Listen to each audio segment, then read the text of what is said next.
Hello et bienvenue dans un nouvel épisode du podcast Parlons F1. Cette semaine, fin de semaine du Grand Prix du Qatar. En vérité, c'était hier. On n'a plus de bataille pour le championnat pilote, mais on a eu un beau week-end quand même. Je pense qu'il y a encore une fois beaucoup de choses à dire. Je pensais pas que ce week-end serait aussi intéressant. De base, on devait se retrouver avec Samantha la semaine dernière pour le Grand Prix de Las Vegas. Du coup, je me suis dit, mince, on va se retrouver sur un week-end pas ouf. Et au final, je pense qu'on est servi. Donc, je suis très contente de t'avoir avec moi ce week-end. Je t'avoue, plus que le week-end dernier, finalement. Parce qu'il y a plus de trucs à dire, je pense. Donc, bienvenue. Merci. Écoute, merci de m'avoir proposé de débriefer le Grand Prix. Bon, effectivement, là-bas, c'était Las Vegas, mais je crois qu'on va avoir un bel épisode parce qu'il y a vraiment beaucoup de choses à dire. Et comme tu as dit, beaucoup plus que prévu. Ouais. Et de sujets très, très variés. Ouais. Pour ceux au cas où qui ne te connaîtraient pas, tu es créatrice de contenu et tu as un podcast qui est dispo sur quasiment toutes les plateformes de streaming, tu me disais. C'est ça, exact. Et du coup sur Instagram, YouTube, Spotify, Apple Podcast, etc. Exact. Est-ce que tu veux nous parler un petit peu de ton podcast avant qu'on commence avec les petites questions de présentation, que les gens puissent te retrouver assez facilement? Ok, avec plaisir. Alors effectivement, j'ai un podcast. Alors j'avais commencé le podcast l'année dernière, que j'ai un peu laissé tomber parce que voilà, la vie. Et oui. J'ai repris le podcast cet été avec la volonté. Enfin, je voulais changer un petit peu le format. À la base, je faisais des podcasts toute seule, et là, je voulais un peu ce que tu fais finalement, faire des podcasts avec des gens et partir à la rencontre de personnes qui gravitent un petit peu dans le monde du sport auto à différentes manières. J'ai eu un collectionneur, une personne qui fait du karting, enfin voilà. Ouais. Et aussi, je fais participer des abonnés pour commenter les Grands Prix, faire des débriefs de Grands Prix, comme on fait finalement aujourd'hui, mais avec des personnes qui font partie du club que j'ai créé, un club pour les passionnés de F1. Et donc voilà ce qu'on fait à travers le podcast. Ok. Est-ce que du coup, je savais pas du tout, mais est-ce que tu veux nous parler de ce club pour ceux que ça intéresserait au cas où? Avec plaisir. Alors du coup, cette année, j'ai créé alors j'appelle ça un club, mais un club pour les passionnés de F1 parce que je me suis rendu compte que quand on est passionné de F1, on est beaucoup à avoir cette passion seule et à pas la partager. Enfin, en tout cas, j'ai beaucoup d'abonnés qui m'avaient dit que voilà, ils étaient contents de parler avec moi ou ils n'avaient pas forcément des personnes avec qui parler de F1. Et du coup, ça m'a donné l'idée de créer quelque chose pour justement que ces gens qui sont tout seuls puissent partager et vivre cette passion ensemble. Et du coup, j'ai créé un club. Donc en fait, finalement, c'est plutôt un espace Discord où en fait, voilà, on échange à chaque Grand Prix, que ce soit la F1, la F2, la moto, peu importe, et on parle de F1 et on kiffe tous ensemble. Et en fait, ça a amené aussi à se rencontrer dans la vraie vie, et donc c'est trop chouette. Donc voilà. Ok, c'est trop cool. Je sais que j'avais dû tomber sur le compte Instagram, mais il y a un petit moment. Ouais. Et je trouve l'initiative trop cool. Vraiment. Mais du coup, globalement, que ça soit du coup son Instagram où je pense que tu as toutes les infos justement pour ceux que ça intéresserait, à tout ce qui est chaîne YouTube ou podcast, je vous laisse tout en description comme d'habitude pour que vous puissiez la retrouver facilement. Et puis je pense que tu as 2 comptes du coup différents. Oui, ouais, tout à fait. Je vous mettrai les deux, comme ça vous permettra de retrouver un peu plus facilement aussi Trop bien. de ce côté-là.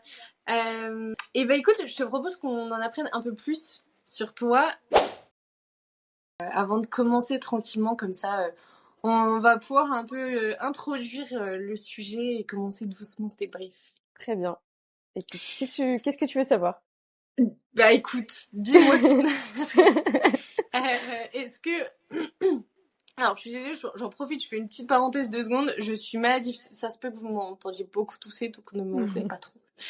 Je disais, du coup, est-ce que tu peux te présenter rapidement toi, enfin, ce que tu as envie de dire, quel âge tu as, comment tu t'appelles, les choses un petit peu basiques de la vie. Qu'est-ce que je peux te dire? Alors, je m'appelle Samantha, ou Sam pour ceux qui préfèrent, et je préfère. J'ai 29 ans, je commence à être vieille. J'approche la trentaine. Non, mais je sais que ça surprend parce que les gens ils pensent pas que j'ai cet âge-là, donc quand je le dis, ça surprend souvent. Ouais. Donc ouais, j'ai 29 ans et qu'est-ce que je peux vous dire d'autre? Je travaille dans l'industrie, dans le milieu industriel. Je suis chargée de projet dans le milieu industriel, mais ciblé marketing événementiel. Je suis pas, enfin, j'ai pas un rôle, je suis pas ingénieur ou quoi. Hein, j'ai un rôle dans la partie marketing événementiel dans l'industrie. Et je suis du coup, moi j'ai grandi pour faire le lien avec le sport auto. Moi, j'ai grandi dans C'est une... Ah, c'est une question? Ok, Eh bah ben alors j'arrête. non mais en fait c'est exactement celle que j'allais te poser après. J'allais dire comment t'es venue Ok, suivre le sport auto. Donc du coup parfait, ok, t'enchaînes parfaitement. j'enchaîne. Oui. Alors du coup, moi, je viens d'une famille qui est passionnée de sport auto. Mon père et en l'occurrence aussi ses frères. Donc c'était pas la F1 particulièrement. C'est vrai que moi, j'ai grandi dans des sports plutôt de terre, de terrain, donc le motocross, le quad, le kartcross, etc. Je Donc j'ai connais vraiment pas grandi du dans... tout. Ah ouais. Voilà, donc j'ai grandi dans cet univers. J'ai passé mon enfance sur les terrains. J'ai moi-même pu en faire parce je viens de la campagne, donc voilà, on avait notre propre terrain pour en faire. Donc vraiment, je viens d'une famille qui est très sport mécanique. Et la F1, moi, je l'ai vu beaucoup plus tard. Je connaissais la F1 parce que mon père suivait à l'époque où c'était sur TF1. Donc je me Oh souviens waouh. quand j'étais petite, Oui. ouais, donc ça date un peu.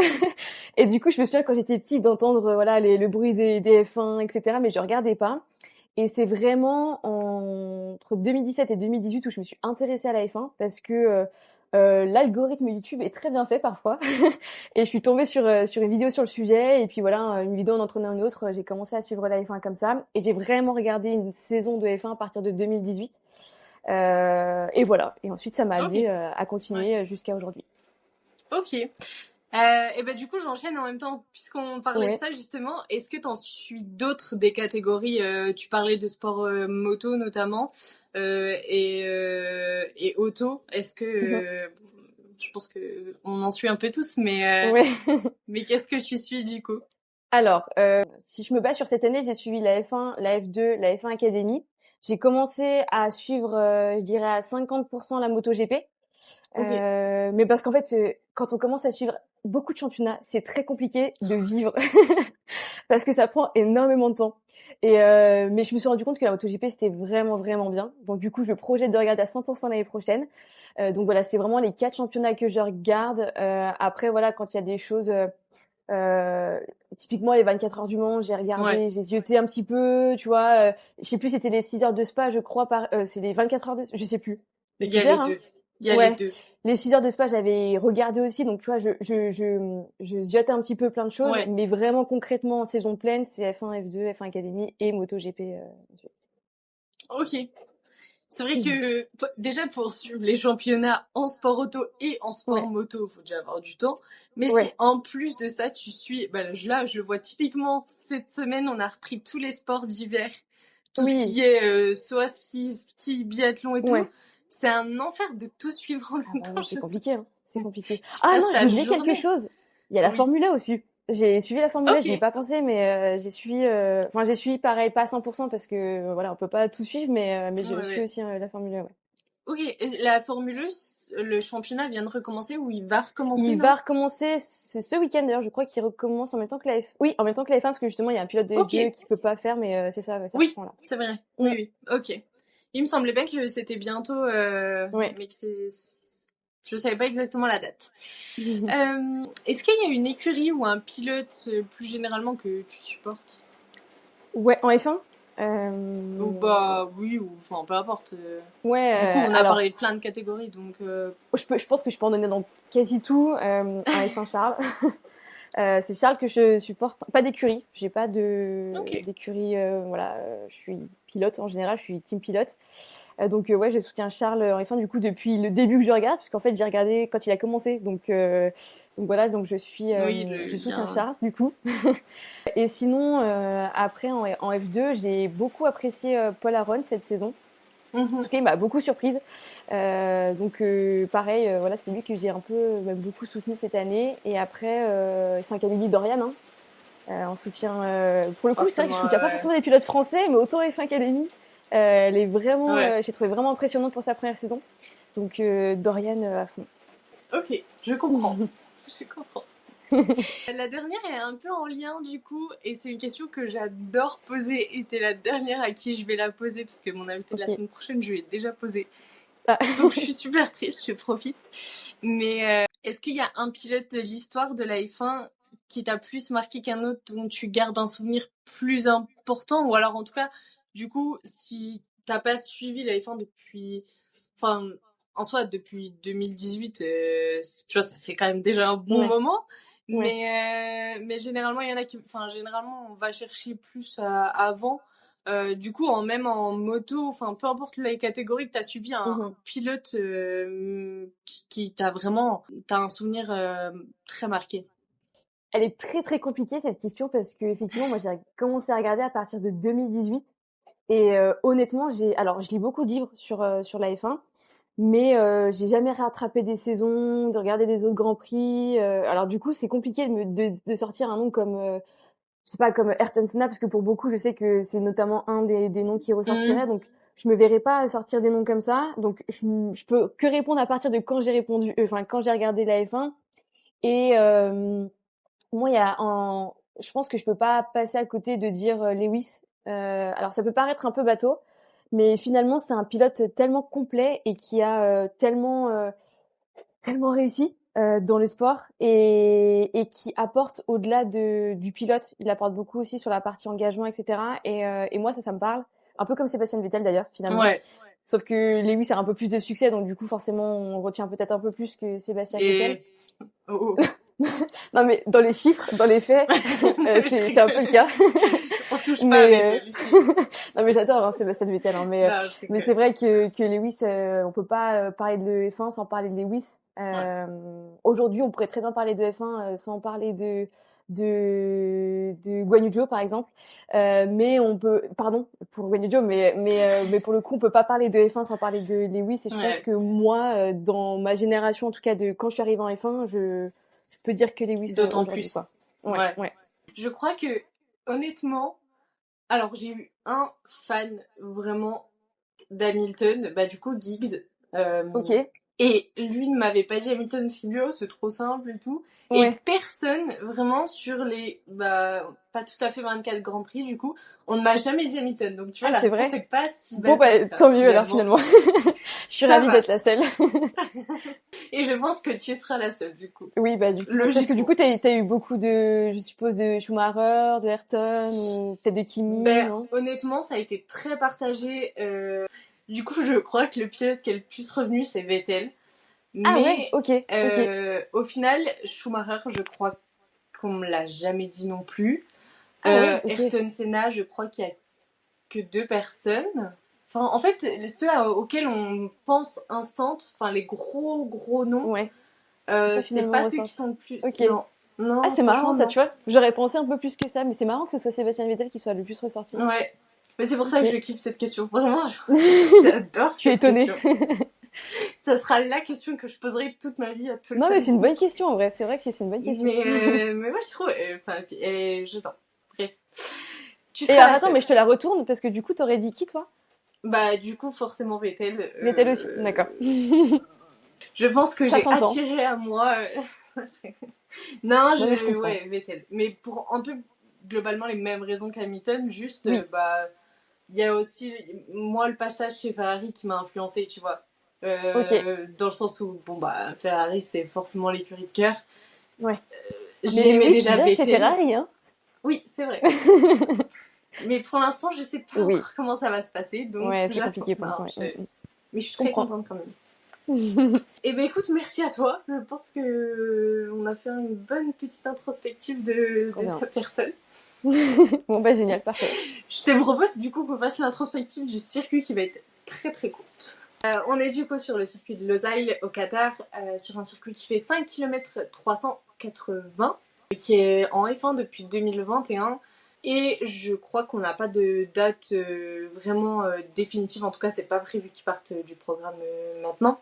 On a un circuit qui est quand même en fin de saison, qui a posé des soucis, notamment la saison dernière. Je pense que vous avez été beaucoup à le voir avec des chaleurs qui ont été énormes, qui ont mis beaucoup de pilotes dans des situations très compliquées. Je pense notamment à Ocon, à Stroll et à tous les pilotes qui ont eu du mal globalement à sortir des voitures, qui se retrouvent à l'infirmerie, etc.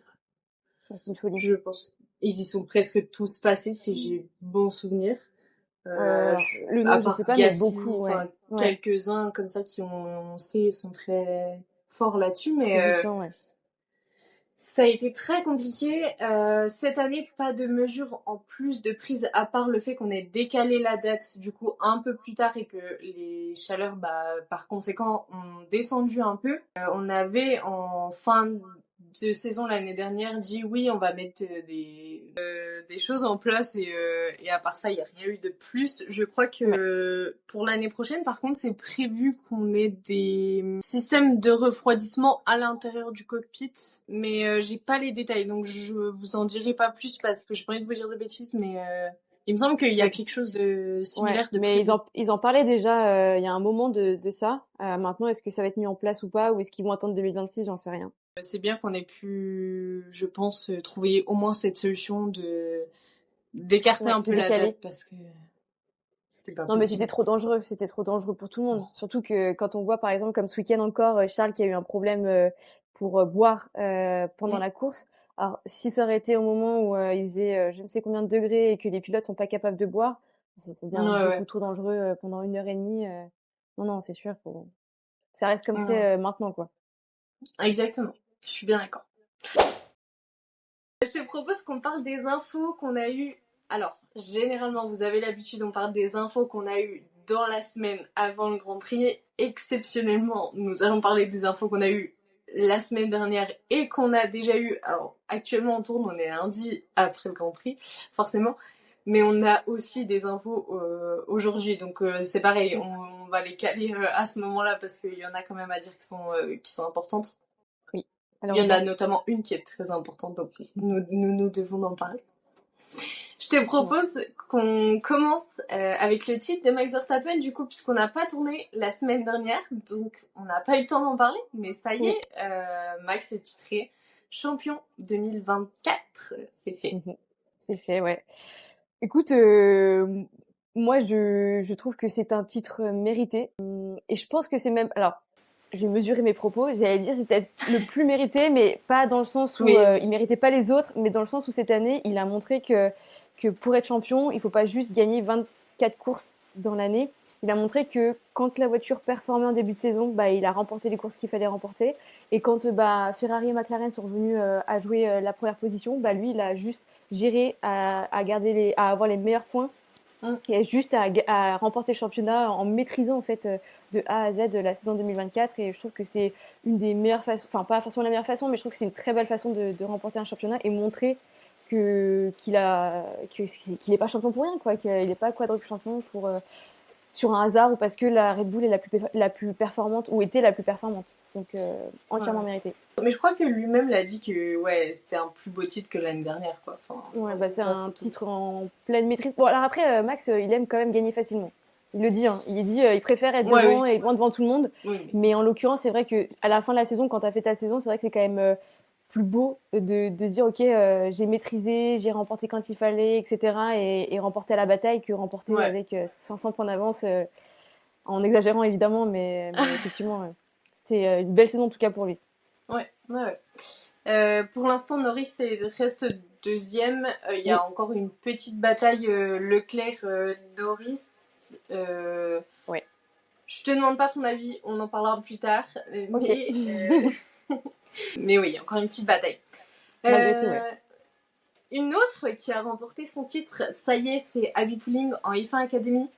Moi, je vous avoue que j'ai pas eu énormément le temps de suivre la saison, surtout la fin de saison et surtout ce week-end, en plus de tous les sports nordiques qui sont venus se rajouter au milieu mécanique, je n'en pouvais plus. Donc, je sais pas si toi t'as suivi sa saison et je sais qu'il y a 7 victoires et 11 podiums, il me semble. Alors, j'ai pas le chiffre total, mais elle a quasi tout gagné. Enfin, c'est simple, hein, elle a quasi tout gagné. Et pour le coup, pareil, hein, titre entièrement mérité. Elle a été juste incroyable toute la saison. Elle a presque tout gagné. Et si elle gagnait pas, elle était sur le podium. Alors, au départ, quand la saison avait commencé, c'était Dorian pour le premier Grand Prix, enfin leur première course, qui a été en totale maîtrise. Et finalement, Abby Pulling a repris le dessus et elle a été intouchable. Donc le titre est largement mérité. Il est logique aussi finalement. Donc non, très très belle saison. Et du coup, l'année prochaine, elle va enchaîner avec une saison de GP3. Ok. Parce qu'en fait, en gros, le lot de la championne, c'est une saison complète en GP3. Donc à suivre. À suivre. Belle histoire à suivre. Il nous en restera une autre aussi à suivre. C'est le titre de la F2 qui se joue avec Adjar et Bortoleto exact. Alors, j'ai pas regardé la course du dimanche, pareil, parce qu'il y avait biathlon, donc je sais que samedi on était à 2,5 points. Dimanche, je sais plus à combien on est. 0,5. Mais oh, c'est encore pire finalement. Le stress est encore pire. Ouais. Mais à suivre ce week-end, du coup. Ouais, pour la dernière course. Ça va être très intéressant, très stressant, mais encore une Mais fois. c'est chouette. C'est encore ouais. plus chouette hein, quand ça se passe comme ça. Alors, effectivement, pour les personnes qui sont soit team Bortoleto ou soit team Adjar, ça doit être très compliqué à gérer. Ça va être certainement très compliqué à gérer. Lisa, on t'embrasse. Oui, je pensais à elle quand j'ai dit ça. Mais effectivement, par contre, ça offre un championnat super cool. Enfin, moi, c'est vrai que cette saison, j'ai trouvé plutôt chouette. Et là, cette fin de saison, elle est intense, donc c'est génial. Ouais, alors des fois où là où on en perd un peu en F1, tu vois, je trouve que c'est toujours un petit réconfort. Le début de saison, franchement, moi j'ai eu beaucoup de mal. Je trouvais que au contraire, enfin, il était pas, on a eu tous, enfin pas tous, non pas du tout. On a été beaucoup à avoir du mal à se mettre dedans et au final, à la fin de saison, elle est vraiment super belle. Oui, c'est vrai que, mais t'es pas la seule à le dire. C'est vrai que, alors moi, j'ai commencé à suivre la F2 que cette année, mais les personnes qui suivaient depuis plus longtemps ont ce discours de dire, cette saison avec tous les changements qu'il y a eu, c'était particulier à se mettre dedans. Ouais. Bah, après, est-ce que c'est aussi le fait que, bon, l'année dernière, on est resté sur une victoire de Pourchère et que, du coup, faut passer à autre chose et je sais pas. Je sais pas, mais c'est vrai que, le début de saison n'était pas super agréable, mais au final, ça se termine bien, donc c'est le principal. Ça va. D'accord. Rendez-vous ce week-end, du coup. Exactement. On va passer aux infos un petit peu moins cool, puisqu'il faut y passer à un moment donné. Donc on va commencer par la moins pire des deux. On finira par je repousse le moment respirer. Quand même. Alors vous le savez, j'ai pas pour habitude de vous partager les rumeurs, très peu, même pas du tout. Celle-là, je pense qu'elle est assez importante à souligner puisque bon, c'est pas une grosse surprise dans tous les cas et il y a, je pense, peu de chances pour qu'elle soit pas confirmée en tout cas d'ici même début de saison prochaine, même si c'est pas cette fin de saison là, mais on est là actuellement pour parler sur le cas de Sergio Pérez, comme c'est le cas déjà depuis un bon moment. Il se pourrait que Sergio Pérez ne continue pas l'aventure avec Red Bull après le Grand Prix d'Abu Dhabi, qu'il soit remplacé du coup par Liam Lawson et que Liam Lawson soit remplacé par Isaac Hadjar. La place devient de plus en plus délicate, quoi. Ça fait un moment hein, que l'info, qu'on a ces rumeurs-là, en tout cas ces noms-là et ces changements possibles. C'est vrai que ça a été repoussé parce que Sergio a une mallette pleine d'argent et qu'il a un pays derrière lui et que voilà, sauf que là en fait Red Bull ils peuvent plus, même s'il apporte beaucoup d'argent, même si ça, ils perdent le championnat constructeur à cause de ça. Hein. Si Sergio aurait eu son rôle de numéro 2, jamais Ferrari ou McLaren auraient remporté le championnat, auraient eu la possibilité de remporter le championnat. Donc là, c'est un vrai problème pour Red Bull et ils n'ont pas le choix de s'en séparer malgré tout ce qu'il peut apporter parce que finalement, ils y perdent plus qu'ils n'y gagnent en finalité, quoi. Bah, puis je pense qu'au niveau image, même, hein. Tu sais que je me faisais cette réflexion hier, on a toujours eu, à juste titre, cette image de Red Bull qui va pas chercher à comprendre et qui va aller dire bon, c'est bon, tu performes pas, ça tu vire prends la porte, comme ça. Va voir ailleurs si j'y suis. Et là, avec Pérez, ça dure depuis bien longtemps. Et je pense que là-dedans, Red Bull a un petit peu perdu aussi de cette image un peu de on est là pour gagner et on va tout faire pour y arriver et peu importe ce que ça doit coûter. Bah là, c'est vrai. Là, ils ont laissé beaucoup de chance à Sergio. Hein. Mais en fait, encore l'année dernière, en début de saison, il était encore là, il faisait encore son rôle de numéro 2. Et en fait, il a souvent une chute à partir de la moitié de la saison où après, son mental, il lâche, il est plus performant. Mais là, cette saison 2024, il a été 0 de A à Z, en fait. Alors, et c'est là le problème. Il a été, depuis le début de saison, très compliqué, mais il y a encore une fois eu, depuis le début de saison, ça va pas. Mais je trouve que encore une fois, à partir de Miami, comme l'année dernière, ça a été encore pire que sur le début de saison. C'était déjà pas fou. Ça saute en Q3, etc. En Q1 plutôt. Ouais, non. Cata, quoi. Non, c'est... Non, mais puis là, s'il venait à le re-signer pour 2025, vraiment, il n'y a aucune logique. Et Mais c'est ce qui a été fait, il me semble. Hein. à Il me la semble base, que ouais, à la base, il est censé, je il est, crois qu'il est censé être c'est jusqu'en signé. fin 2025. Ouais, ouais. Ouais, Mais là, le problème, c'est que ils y perdent trop. Enfin, et surtout que ouais. maintenant que Ferrari et McLaren sont à la bataille, pour sûr, probablement dès 2025, ils peuvent plus se Ah bah permettre oui. d'avoir un maillon faible dans la team. En 2023, ils pouvaient, mais maintenant, c'est plus Oui, mais possible. non. Bah déjà là sur cette saison, c'est pas possible. Donc Ah ouais, donc c'est clair. Ouais, ouais. non, non, bah, c'est pas possible pour eux. Ils ont pas le choix. Affaire à suivre, je pense qu'on. Mm. Bah, c'est pas, je pense, c'est on devrait en savoir plus très très vite. Oui, Euh, probablement. je suppose, en tout cas. Dernière nouvelle de cette journée. Celle-là, elle fait pas trop plaisir. On l'a eu ce matin. Ocon ne participera pas au Grand Prix d'Abu Dhabi avec Alpine. Il ne participera pas au Grand Prix d'Abu Dhabi tout court d'ailleurs.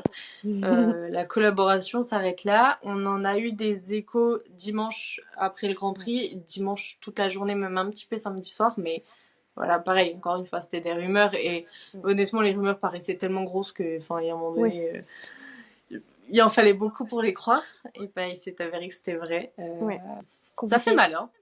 Ouais, ça fait mal pour plein de choses. En fait, euh, du point de vue d'Alpine, on peut comprendre qu'ils veulent utiliser le dernier Grand Prix pour faire rouler leur futur pilote. Ça, c'est OK.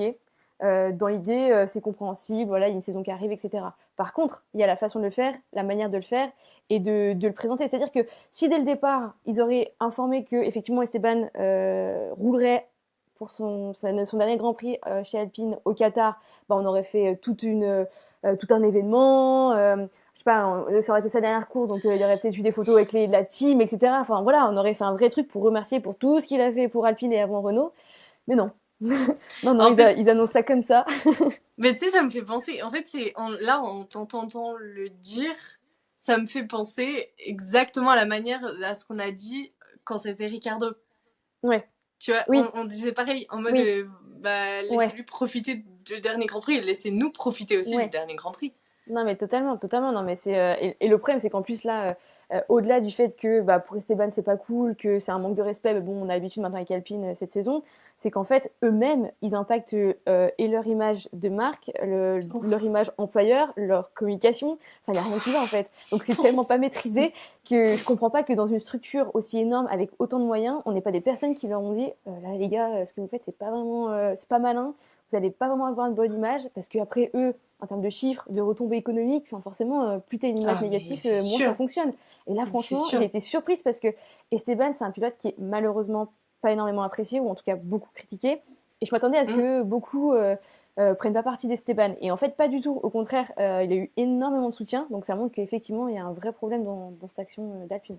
Oui, alors, je trouve ce qu'il y a de pire là-dedans aussi, c'est que Alpine a déjà entaché son image Mm. cette saison avec tout ce qui est moteur.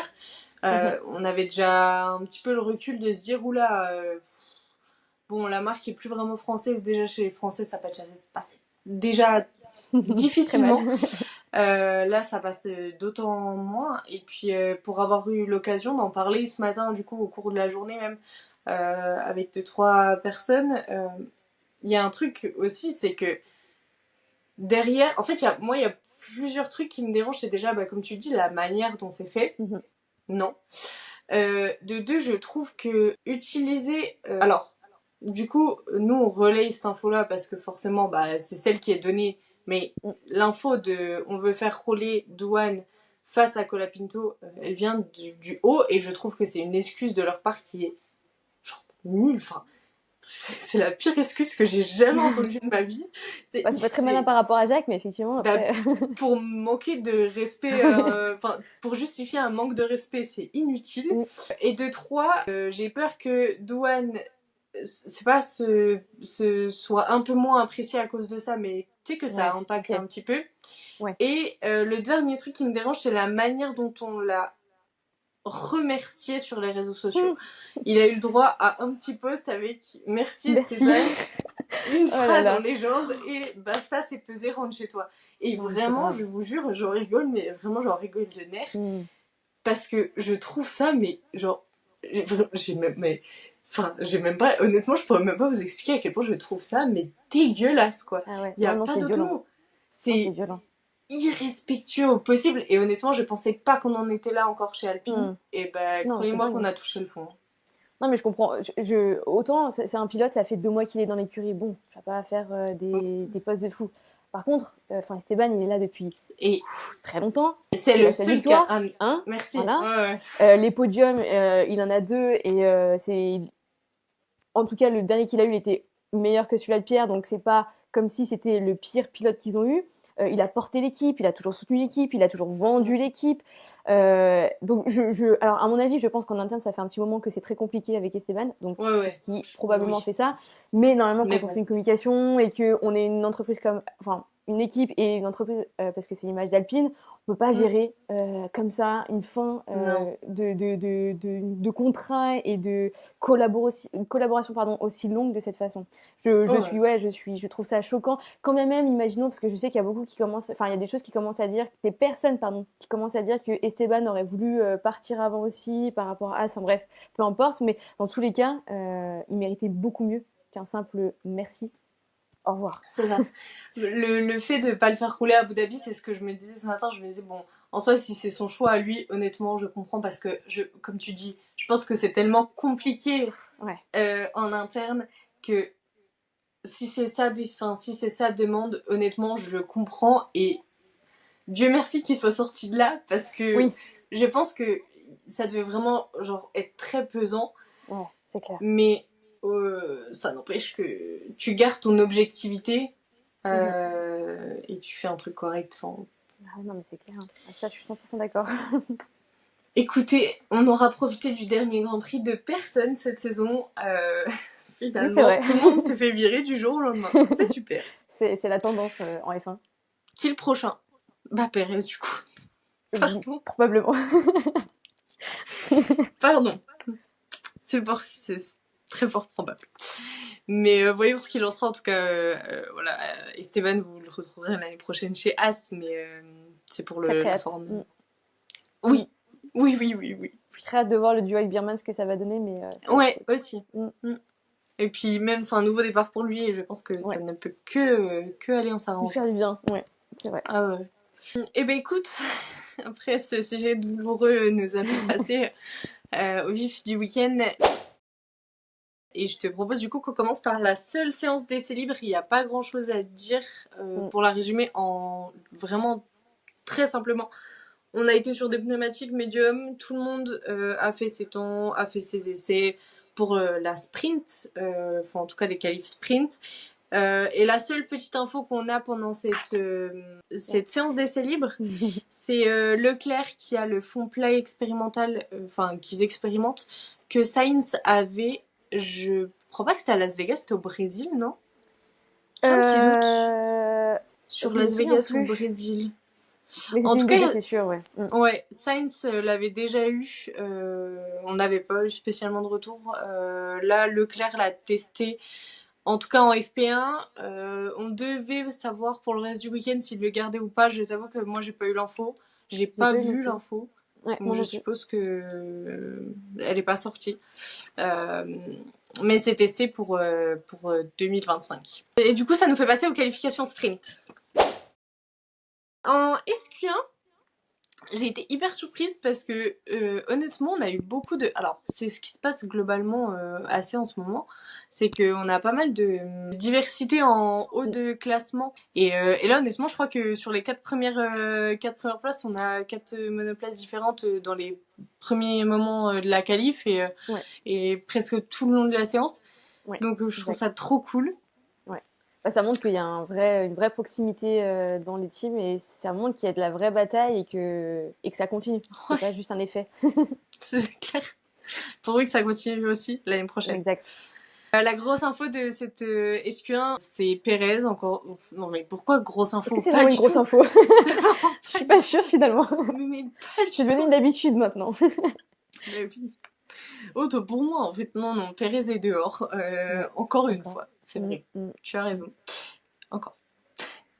Non, mais en vrai, non. Je me rends compte là, en 10 ans, j'allais te dire, on va pas être trop dur parce qu'en qualif, il a réussi à ne pas sortir en Q1.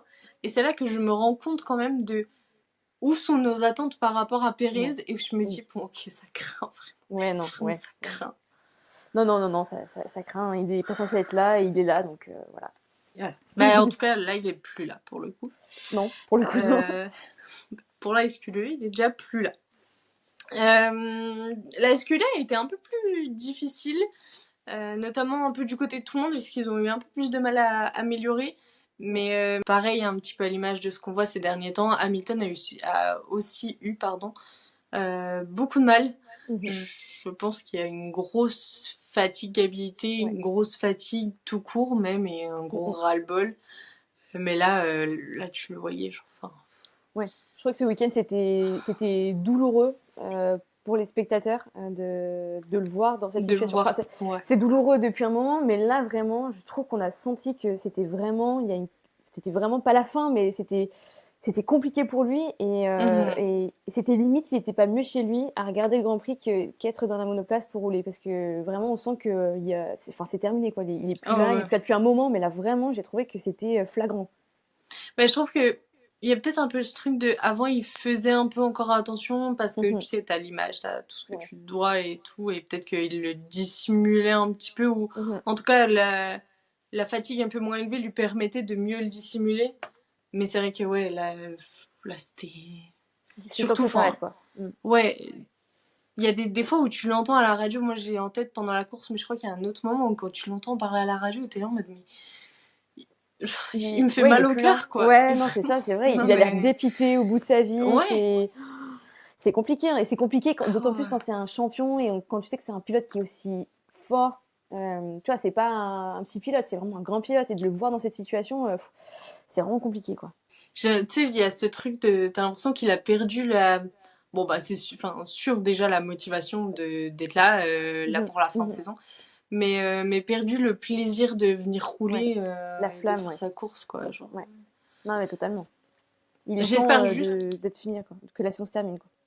C'est ce que lui dit.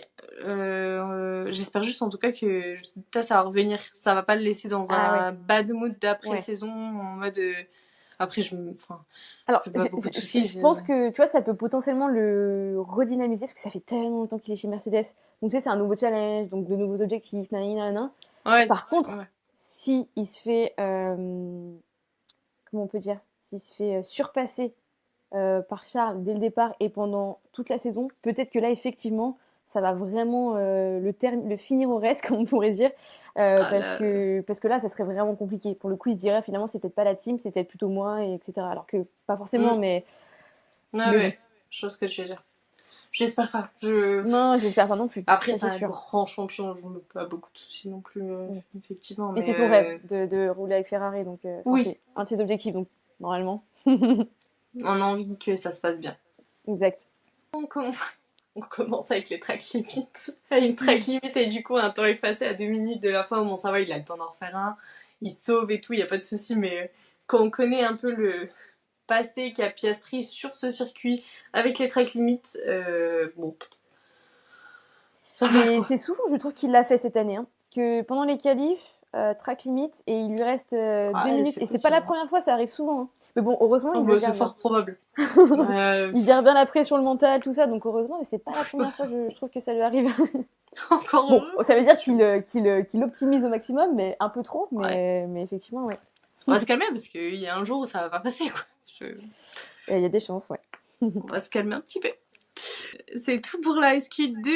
Et du coup, on a Gasly qui passe en SQ3, qui est toujours sur un bon rythme. On aura l'occasion d'en reparler pendant la course.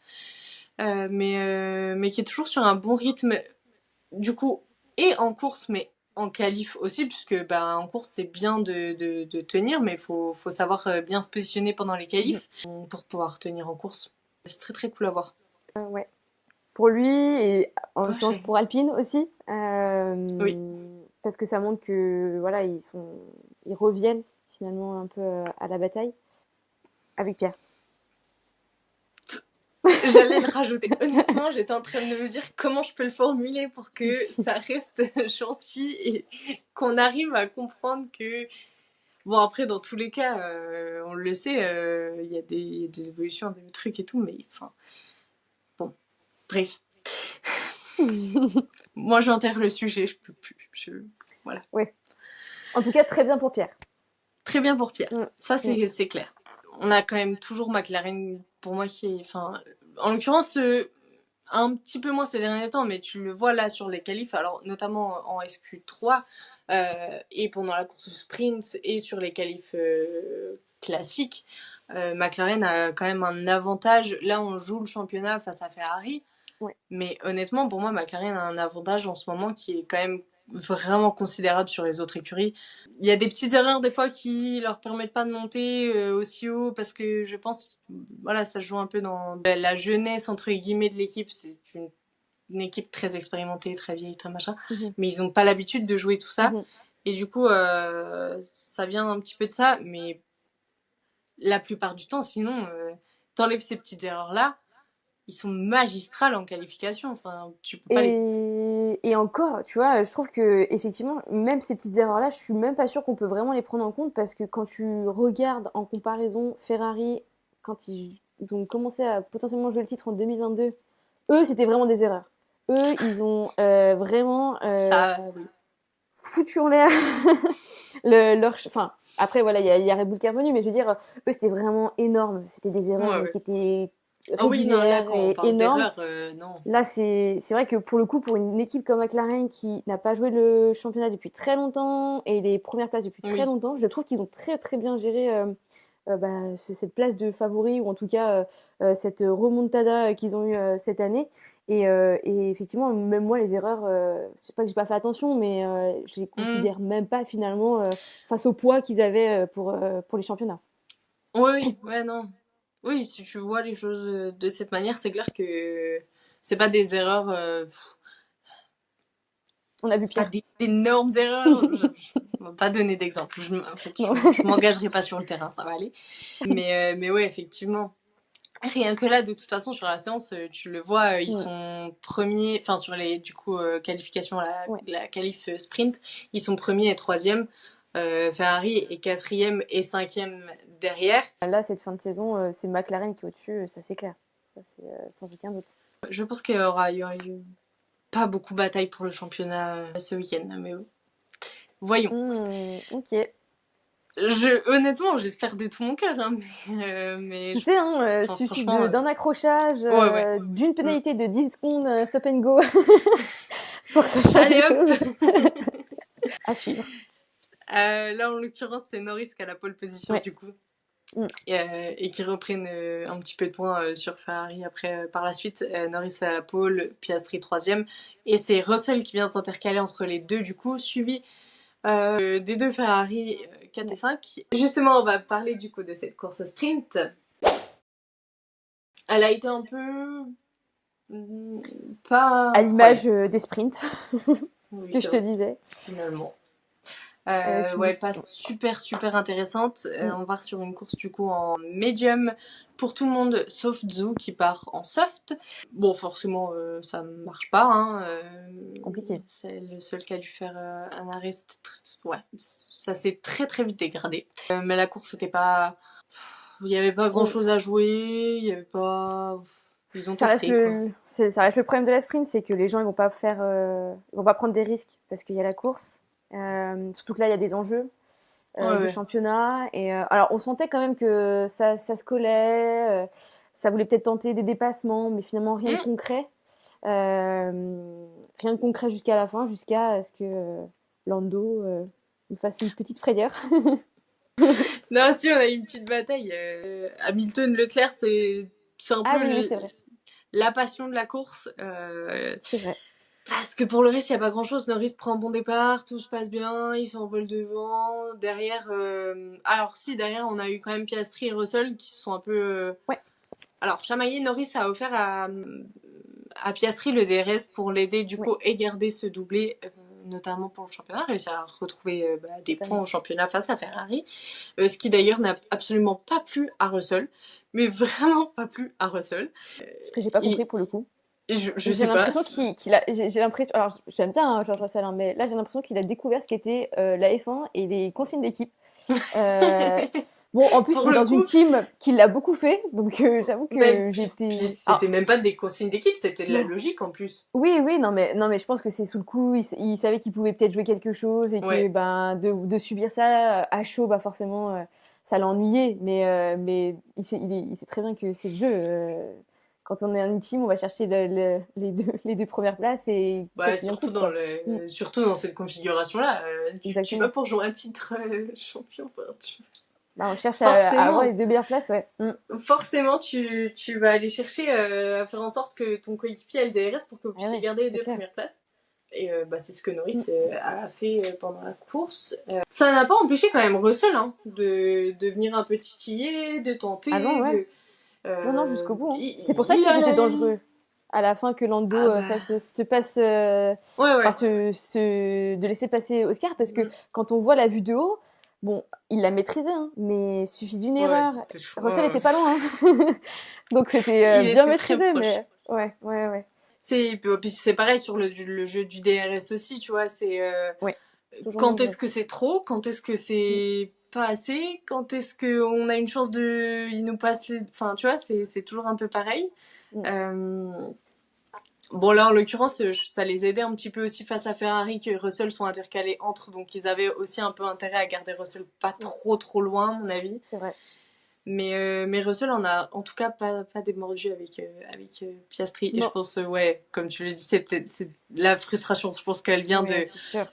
purée. J'ai été sur ses côtes tout le long de la course. Mhm, J'ai essayé d'aller le chasser pendant presque 20 tours. J'ai pas ouais. réussi. Mm. Bon, ok, Ah ouais, c'est ça, hein, effectivement. non, c'est sûr.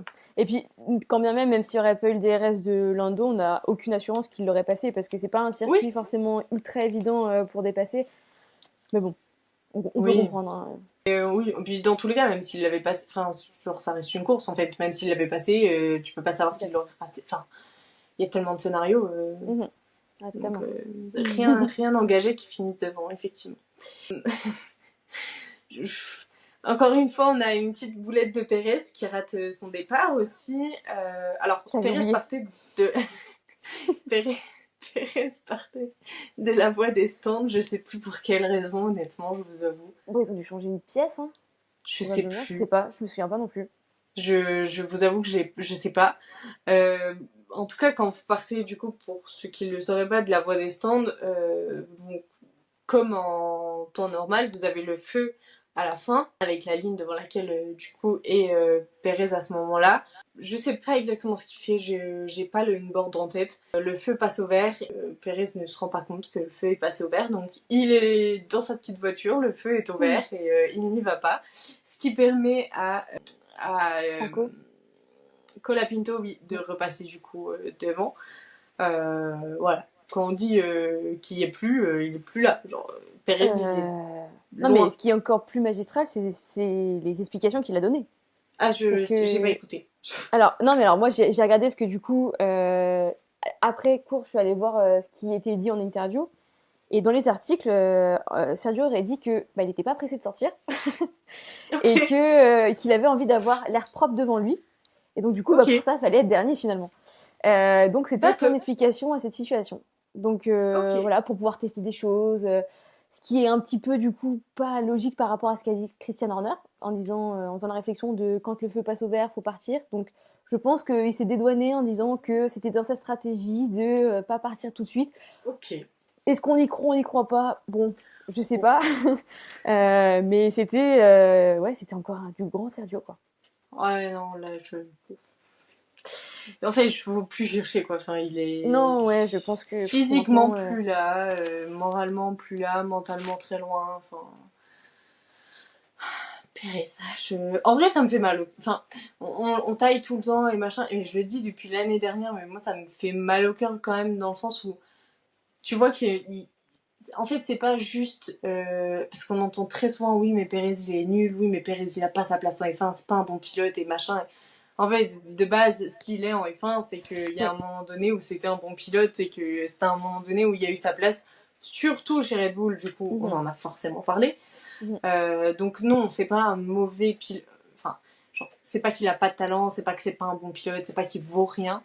Mais du coup, ouais, ça me fait mal au cœur d'entendre toujours ce genre de truc-là parce que en fait, c'est ça n'a rien à voir avec ça, c'est mentalement, psychologiquement, ça va plus bien du tout. Je trouve qu'on prend très peu en considération maintenant ce truc-là, on oublie trop souvent et on a juste tendance à dire oui, mais il a plus sa place et basta.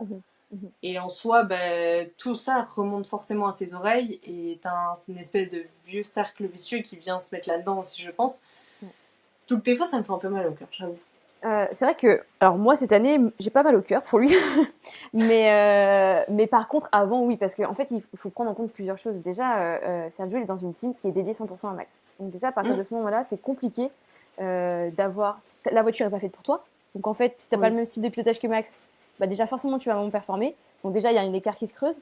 L'équipe est dédiée qu'à Max, donc déjà toi aussi mentalement tu dis ok bon. Même si j'ai des remarques, ça va pas être forcément pris en compte, etc. Et effectivement, il a ce problème de mental qui fait que, donc, à la base, il a pas la monoplace comme Max, il a pas, donc forcément en termes de performance, il est moins, donc dans tous les cas, il est en dessous. Et en plus de ça, il a eu des problèmes, de mental, pas mentaux, mais des problèmes de mental, ce qui fait que ça accumulé à ça, comme tu l'as dit, c'est le cercle vicieux du négatif, on va dire. Et on en a cette situation en 2024. Parce que non, Sergio, il est pas nul. Comme tu as dit, s'il est là, c'est pas pour rien. Effectivement, il a un bagage avec lui qui l'aide à être en F1. Mais s'il a été chez Red Bull, c'est qu'il y a une bonne raison. Et il a très bien aidé Max quand il avait fallu aider Max à ses débuts chez Red Bull. Maintenant, il a juste plus sa place dans l'écurie. C'est tout. Ouais. Mais moi, je pense que la nuance, elle est là. C'est entre ne plus avoir sa place et ne jamais l'avoir eu. Il faut des fois mettre un peu de nuance. Et voilà. On va clôturer cette course sprint sur le geste de Norris qui n'a pu échapper à personne, je pense. Alors, il rendait la victoire à Piastri, mais pour la course de où? Il me semble que c'est la Hongrie, mais je suis pas certaine. Gros doute. Il faisait un geste de retour. Mais voilà, en tout cas, il rendait. Enfin, il a offert la victoire à Piastri sur cette course sprint. J'avoue que au début, je me suis dit on va en entendre parler pendant hyper longtemps. En fait, j'en ai presque pas entendu parler.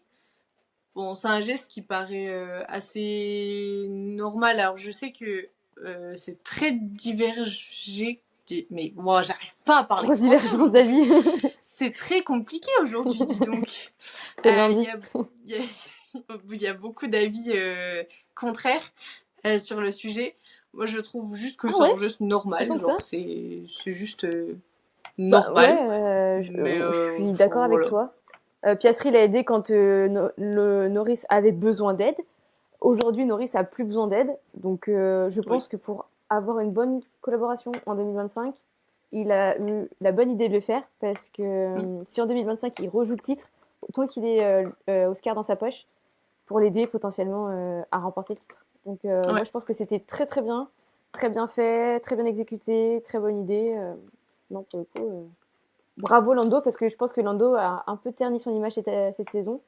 Et pour le coup, je trouve que ça a un petit peu amélioré, redoré son image. T'as pris le dément sur ce que j'allais dire, parce que j'allais dire, il faut pas oublier aussi Lando qu'il y a clairement une histoire d'image et qu'il sait qu'il a besoin d'améliorer son image. Et que c'est vraiment, il y a aussi une question de, voilà, derrière, c'est pas juste un beau geste comme ça, allez, hop, t'es mon copain, voilà. Il y a toujours des trucs derrière aussi. Ah bah oui, et pour le coup, Lando calcule très bien tout ça.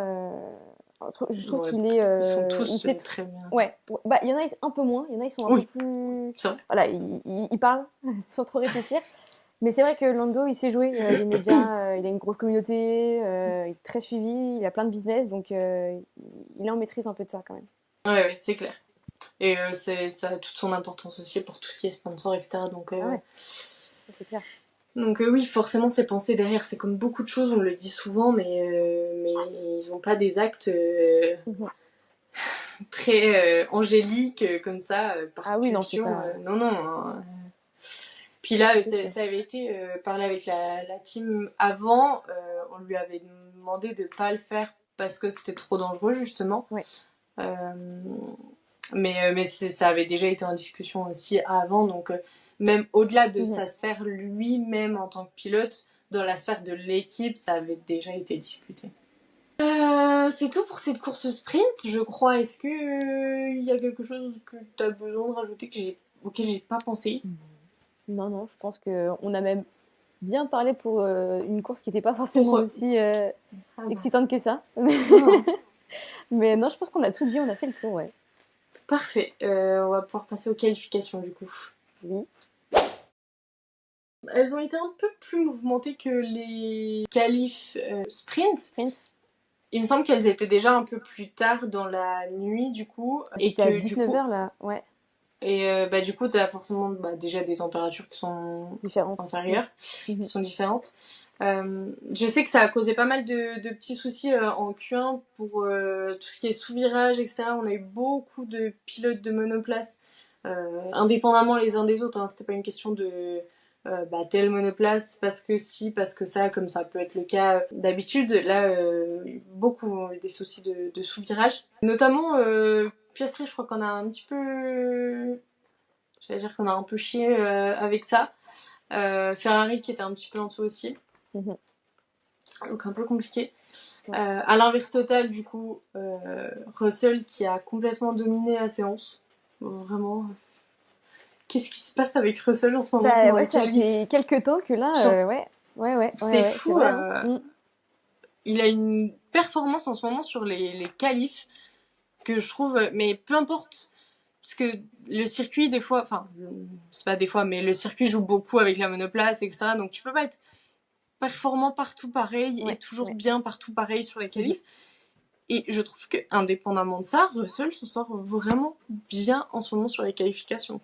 Et je pense que ça annonce une bataille plutôt à 4 qu'à 3 en 2025. Parce que ça montre que Mercedes trouve des solutions, des améliorations. Et bon, alors, on le voit plus sur George que sur Lewis, mais du coup, ça annonce de belles choses pour eux. Parce que c'est pas forcément le pilote en lui-même qui va tout extraire d'une monoplace qui ne fonctionne pas. Là, en l'occurrence, je pense que Mercedes met les choses en place. Et George, qui est très bon, extrait le plein potentiel de ce qu'il a et ça fonctionne. Après, est-ce qu'on aura une bataille à... En fait, là-dedans, je me dis qu'il y a Antonelli qui arrive. Du coup, est-ce qu'on va réussir à avoir Mercedes performant dans le sens où les deux pilotes sont aussi performants pour avoir une bataille comme on l'a là en fin de saison entre McLaren, Ferrari, une bataille qui est vraiment intense et qui est serrée, ou est-ce que le fait qu'on rajoute un jeune pilote là où McLaren auront les pilotes actuels, Ferrari vont avoir des pilotes expérimentés et Red Bull devrait, sauf si là il y a Lawson, mais Lawson a déjà fait quand même quelques grands prix, etc. Donc déjà un petit peu moins. Tu vois, est-ce que vraiment Kimi sera au niveau en fait, c'est compliqué de se prononcer sur Kimi, effectivement, parce que pas expérimenté, très jeune, nouveau en F1. Donc peut-être qu'on n'aura pas une bataille à proprement parler en termes de championnat constructeur. Par contre, on aura quand même peut-être cette bataille de au moins George qui va batailler pour les victoires ou les pôles ou peu importe, mais dans cette proximité-là. Mais effectivement, peut-être que pour le constructeur, ça sera encore un peu compliqué pour eux avec l'arrivée de Kimi. Ou alors, on peut être très surprise et il va être incroyable dès le départ. C'est exactement ce que j'allais dire. Ouais. Et on souhaite pour eux et pour nous aussi que ça se passe comme ça, parce que ça veut dire que le championnat sera encore plus intense que cette saison. C'est clair. Ah non, c'est clair. C'est tout ce qu'on veut, c'est finalement. tout ce qu'on veut. On attend. Norris, du coup, enchaîne sur son coéquipier. Là, c'est lui qui prend une track limite temps effacé. Pareil que Piastri. Hein. Franchement, il s'en sort, mais c'est pareil. C'est l'année dernière... Enfin, les deux se font jarter pour track limit et là, c'est les deux seuls qui nous font des track limit en qualif. Enfin, ouais. Mais c'est souvent, c'est souvent eux quand même en track limit. Hein. Ah, c'est vrai que je fais pas attention. Enfin, là, franchement, ça m'a sauté aux yeux parce que je me dis, mais c'est pas possible, genre les gars, enfin, faites attention. Ça plus, ouais. mais c'est vrai que sur la saison, j'ai pas fait plus attention. Oscar, moi, je saurais pas dire. Ça m'a plus sauté aux yeux que Lando, mais c'est souvent une histoire de McLaren en tout cas. Voilà. Vous savez ce qu'il vous reste à faire pour l'année prochaine. Ok, par contre, Gasly passe en Q2. En Q2, mais par contre, ça ira pas plus loin. Il se fait éliminer pour 12 millièmes à la fin de séance. Donc vraiment 3 fois rien, mais voilà. En plus, il se fait éliminer, je vais revenir dessus, mais c'est quelqu'un qui lui prend sa place qu'on n'a plus l'habitude de voir en qualif, puisque c'est Pérez et Alonso aussi, Ouais, qu'on c'est n'a vrai. plus l'habitude de voir en C'est Q3. vrai. Ça enlève Pierre. Pour Mais trois fois rien. ça change un peu comme ça. Mais On voilà, commence c'est à ce que s'habituer j'allais à dire. avoir Pierre en Q3. Là, on a un peu de Sergio, un peu de Fernando. Bon, ça change. Bon, c'est vrai que Pérez, ça change. Ça change. La Q3, Ça c'était change. il y a... Très C'est des beaux longtemps. souvenirs. Alonso, oui, on en parlait. Il est dans des temps qui sont quand même pas mal, je trouvais. Pareil, on l'a eu un petit peu moins souvent dans les qualifs en Q3 ou en SQ3.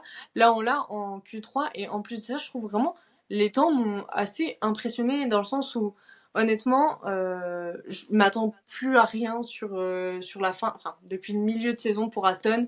Depuis le début de saison pour Alonso, parce que même depuis le début, enfin, franchement, je le disais en début de saison, c'était catastrophique déjà. Il arrivait le premier jour et après ça c'était bien et après ça s'écroulait. Là, j'attends même plus rien du tout. Et c'est pour ça que franchement, quand j'ai vu les temps, il était quoi, aux alentours de la 6-7e place, presque tout le long de la qualif. Honnêtement, j'étais très étonnée. Est-ce que c'est le circuit qui a bien fonctionné? Est-ce que il a réussi à trouver de la perfo parce qu'il apprécie plus le tracé? Je sais pas.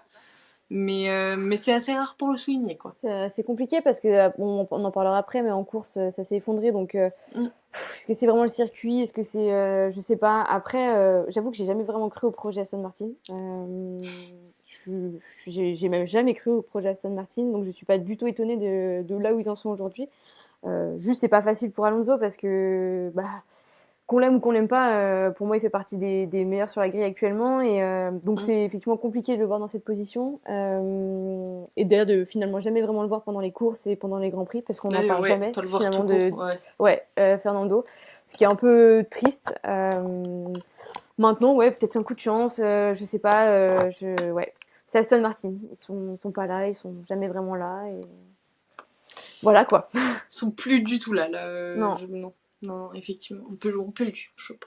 Et là, on l'a bien senti ce week-end que c'était et que Fernando, on avait vraiment marre parce qu'il a été longtemps politiquement correct, ce qui est pas forcément facile pour lui d'être politiquement correct, mais là.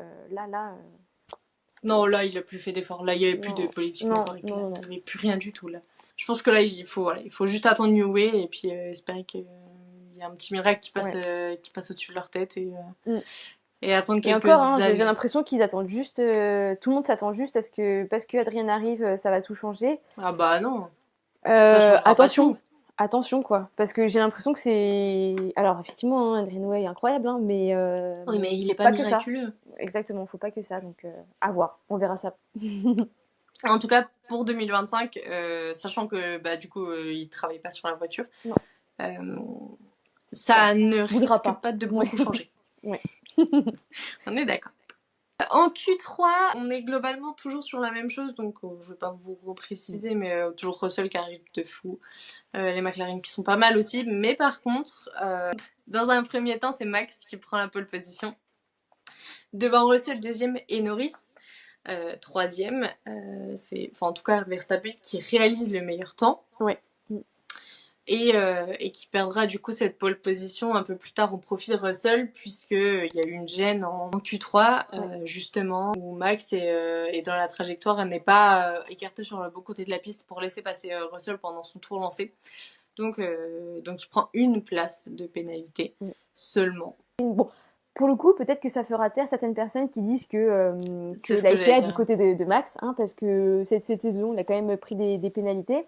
Mais ouais, c'est vrai que c'est pas courant. Donc, et il n'a pas été content d'ailleurs. Donc après, bon, voilà. Hein. Il y a eu. J'allais en venir justement. Il y a eu quand même des propos vis-à-vis de Russell qui ont été assez à la Max. Après, c'est toujours très compliqué parce qu'on ne sait pas ce qui s'est réellement passé, on ne sait pas ce qui s'est réellement dit devant les commissaires. Oui. En tout cas, les faits sont que quand ils ont été convoqués devant les commissaires. Quand ils en sont ressortis, Max disait qu'il n'avait jamais vu un pilote s'acharner autant sur un autre et essayer de descendre autant un autre pilote qu'il avait plus aucun respect pour Russell. Enfin voilà, il n'est pas les mains mortes. En tout cas, il était vraiment pas content de la manière dont Russell s'est défendu auprès des commissaires et aurait descendu Verstappen. Voilà, comme je vous le dis, c'est aurait, puisqu'on n'était pas dans la salle, on ne peut pas affirmer ce qui s'est passé, mais. Oui, et puis on sait que Max, il a un sacré caractère, il a un gros tempérament, et il a tendance souvent aussi à vite s'échauffer et à très vite parler sous le coup de la colère. Donc, est-ce que c'était justifié ou non? On pourra jamais savoir. Bon, maintenant, il a pris la pénalité, c'est comme ça. Voilà. On ne pourra jamais savoir. Voilà. Après, généralement, il a des propos qui sont assez crus. Moi, ce qui m'a un peu... c'est pas étonné, mais je trouve ce qui a fait un peu la différence, c'est que d'habitude, il a des propos qui sont crus, mais il reste toujours respectueux envers les autres pilotes. Tu vois, s'il a des propos qui sont irrespectueux, c'est... Enfin, irrespectueux encore... on s'entend, genre, c'est pas des insultes, mais c'est généralement tourné vers la FIA, les instances et tout ça, comme ça a pu être le cas... Quand il se battait avec Lewis Ah oui, bah à ce moment-là, oui. Mais là, ces derniers temps, enfin, en tout cas, cette saison... Oui, c'est vrai. Et la saison dernière, Enfin, la saison dernière, j'allais dire en entier, mais je l'ai plus en tête exactement, donc je vais pas trop parler. Il mais avait cette pas de raison saison-là... tout, mais ouais. Mais en tout cas, depuis genre le chemin qu'il y a eu et toute l'évolution de qui il est, comment il fait les choses, je trouve que c'est pour ça. Je sais pas, c'est le truc qui m'a un peu, je sais pas, genre, je me suis dit bon. En fait, Max, il a beaucoup évolué parce que c'est vrai que on part de très loin en termes de comportement et de caractère, mais c'est vrai que quand il est mis sous difficulté, comme on a pu le voir un petit peu avec Lando, forcément, on est moins dans la maîtrise et ton caractère profond, ta personnalité profonde ressort. Et en l'occurrence, il est comme ça, c'est quelqu'un de très sanguin. C'était des réactions à chaud, tous les pilotes en ont, et voilà. Et après, tu peux pas forcément t'entendre avec tous les pilotes ou accepter tout ce qui se passe sur la piste. Donc voilà. Écoute, bon, on ne saura jamais. Du coup, je te propose qu'on passe sur cette course, puisque... Yes. Et ben, comme on s'y attendait pas, pour le coup, il y a beaucoup de choses à dire quand même, au final. Hein. Ouais, complètement. Non, c'était une course surprenante. À la fois riche. Ouais. En fait, j'allais te demander de me la décrire en un mot. Genre, un seul. Ah, bah, je vais te dire mitigé. Parce que il y avait à la fois des choses qui ont fait que c'était intéressant, il y avait un peu d'excitation, du rebondissement. Mais à la fois, on a beaucoup regardé la safety car rouler. C'est vrai. Et il y a beaucoup de choses un peu négatives qui sont passées, ce qui fait que voilà, c'est à la fois bien et à la fois pas bien. C'est vrai, ouais. On va poser les bases, comme ça on va pouvoir attaquer sur le sujet, puisqu'il y a notamment un sujet dont je pense qu'il est temps de parler. À un moment donné, il faut s'y attaquer. On a un départ en médium. On l'a dit déjà en début d'épisode, des températures qui étaient moins chaudes que la saison dernière. Donc une dégradation des vitesses qui ont été plus rapides et des dégradations qui ont été moins importantes. On a un départ qui se passe plutôt bien, pas pour tout le monde du coup, puisque Russell perd la tête de course, c'est Verstappen qui la reprend, mais Russell perd quand même pas mal de positions, puisque derrière c'est pas lui qui ressort derrière Verstappen, c'est directement Norris.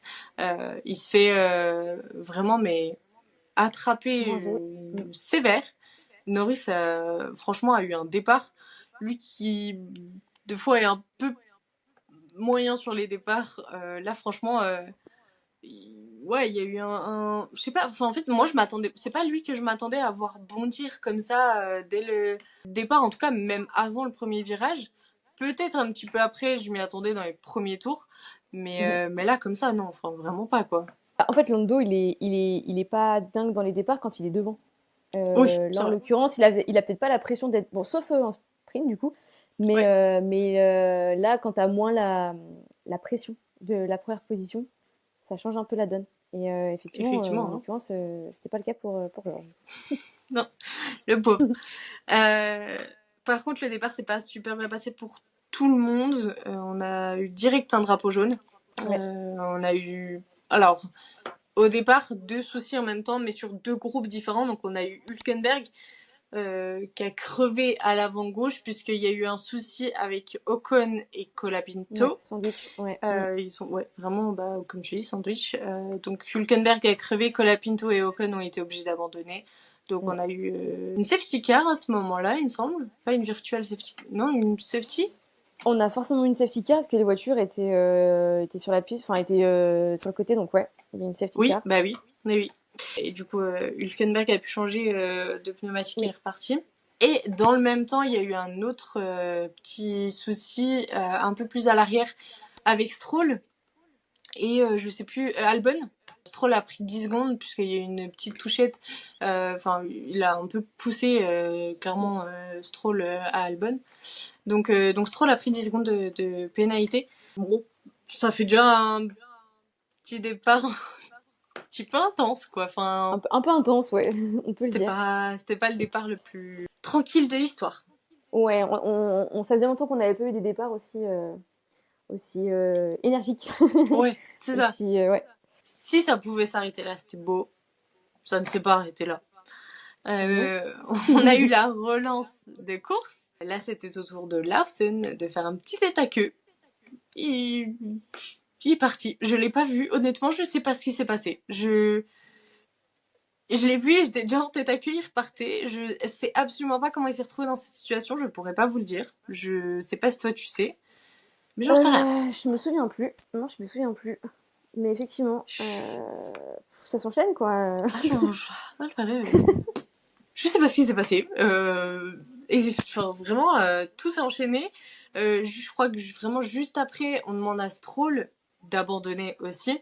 Ouais. C'était compliqué dans tous les cas pour, on en parlait tout à l'heure pour les deux Aston.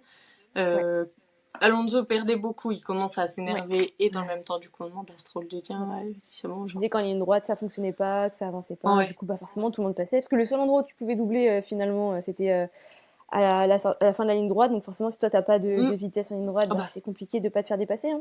Il avait rien du tout. Ils avaient rien du tout. Il chutait, c'était violent, ouais. Et puis Stroll n'était pas dans une possibilité de jouer des places dans la situation dans laquelle il était.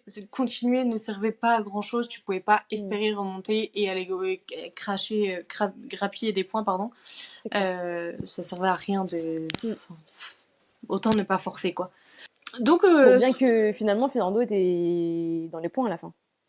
Oui. Je sais plus, il était combien? Si, il a terminé 8. Ah, je sais pas du tout. J'ai pas en tête, j'avoue. Avec toutes les personnes qui sont sorties, mais en fait, à la fin, il restait plus grand monde. 7. Voilà. Mais oui, 8, c'était Guan Yu Zhou. C'est exactement ce que j'allais dire. Du coup, on est quand même à très très peu de temps. On est à moins de 10 tours du début. On a déjà quand même 3 DNF. Ouais, ça allait super vite. En tout cas, ils sont sortis, quoi. Voilà. Juste après, mais franchement, en fait, ça ne s'est jamais arrêté quasiment. Parce que je suis en train de me dire que pile au moment où on dit à Stroll de rentrer, en tout cas, très peu de temps après, on apprend qu'Hamilton a eu un faux départ. Donc, oui, exact. On n'a pas la sanction tout de suite. En l'occurrence, je crois qu'il prend 5 secondes. Mais on a l'info, genre, très peu de temps après.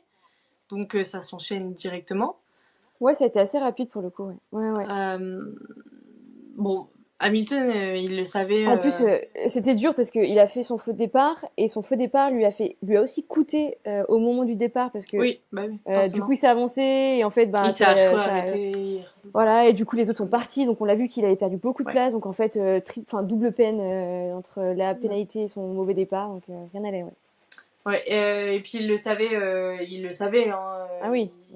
De toute façon, tu le sens après des fois.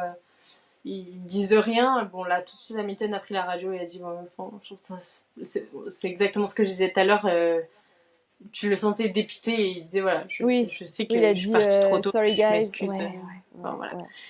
Et c'est à ce moment-là que je te disais tout à l'heure, il y a un moment où j'ai senti le désespoir dans sa voix. C'est genre vraiment cette radio-là, moi, elle m'a. Je me suis dit, ok. Ouais. Tu sentais déjà que tous les pilotes étaient épuisés de fatigue. tout, bah la preuve, hein, je pense qu'il y a aussi beaucoup de choses qui sont liées et tout, mais vraiment la voix, juste l'intonation de voix. Ouais, ouais, c'est clair. C'est la défaite, quoi. Oui, oui, Compliqué. c'était le désastre. C'est très compliqué. Si on continue sur les pénalités pendant qu'on y est, on va continuer avec Lawson qui prend 10 secondes. Du coup, par rapport au tête à queue dont on parlait juste avant.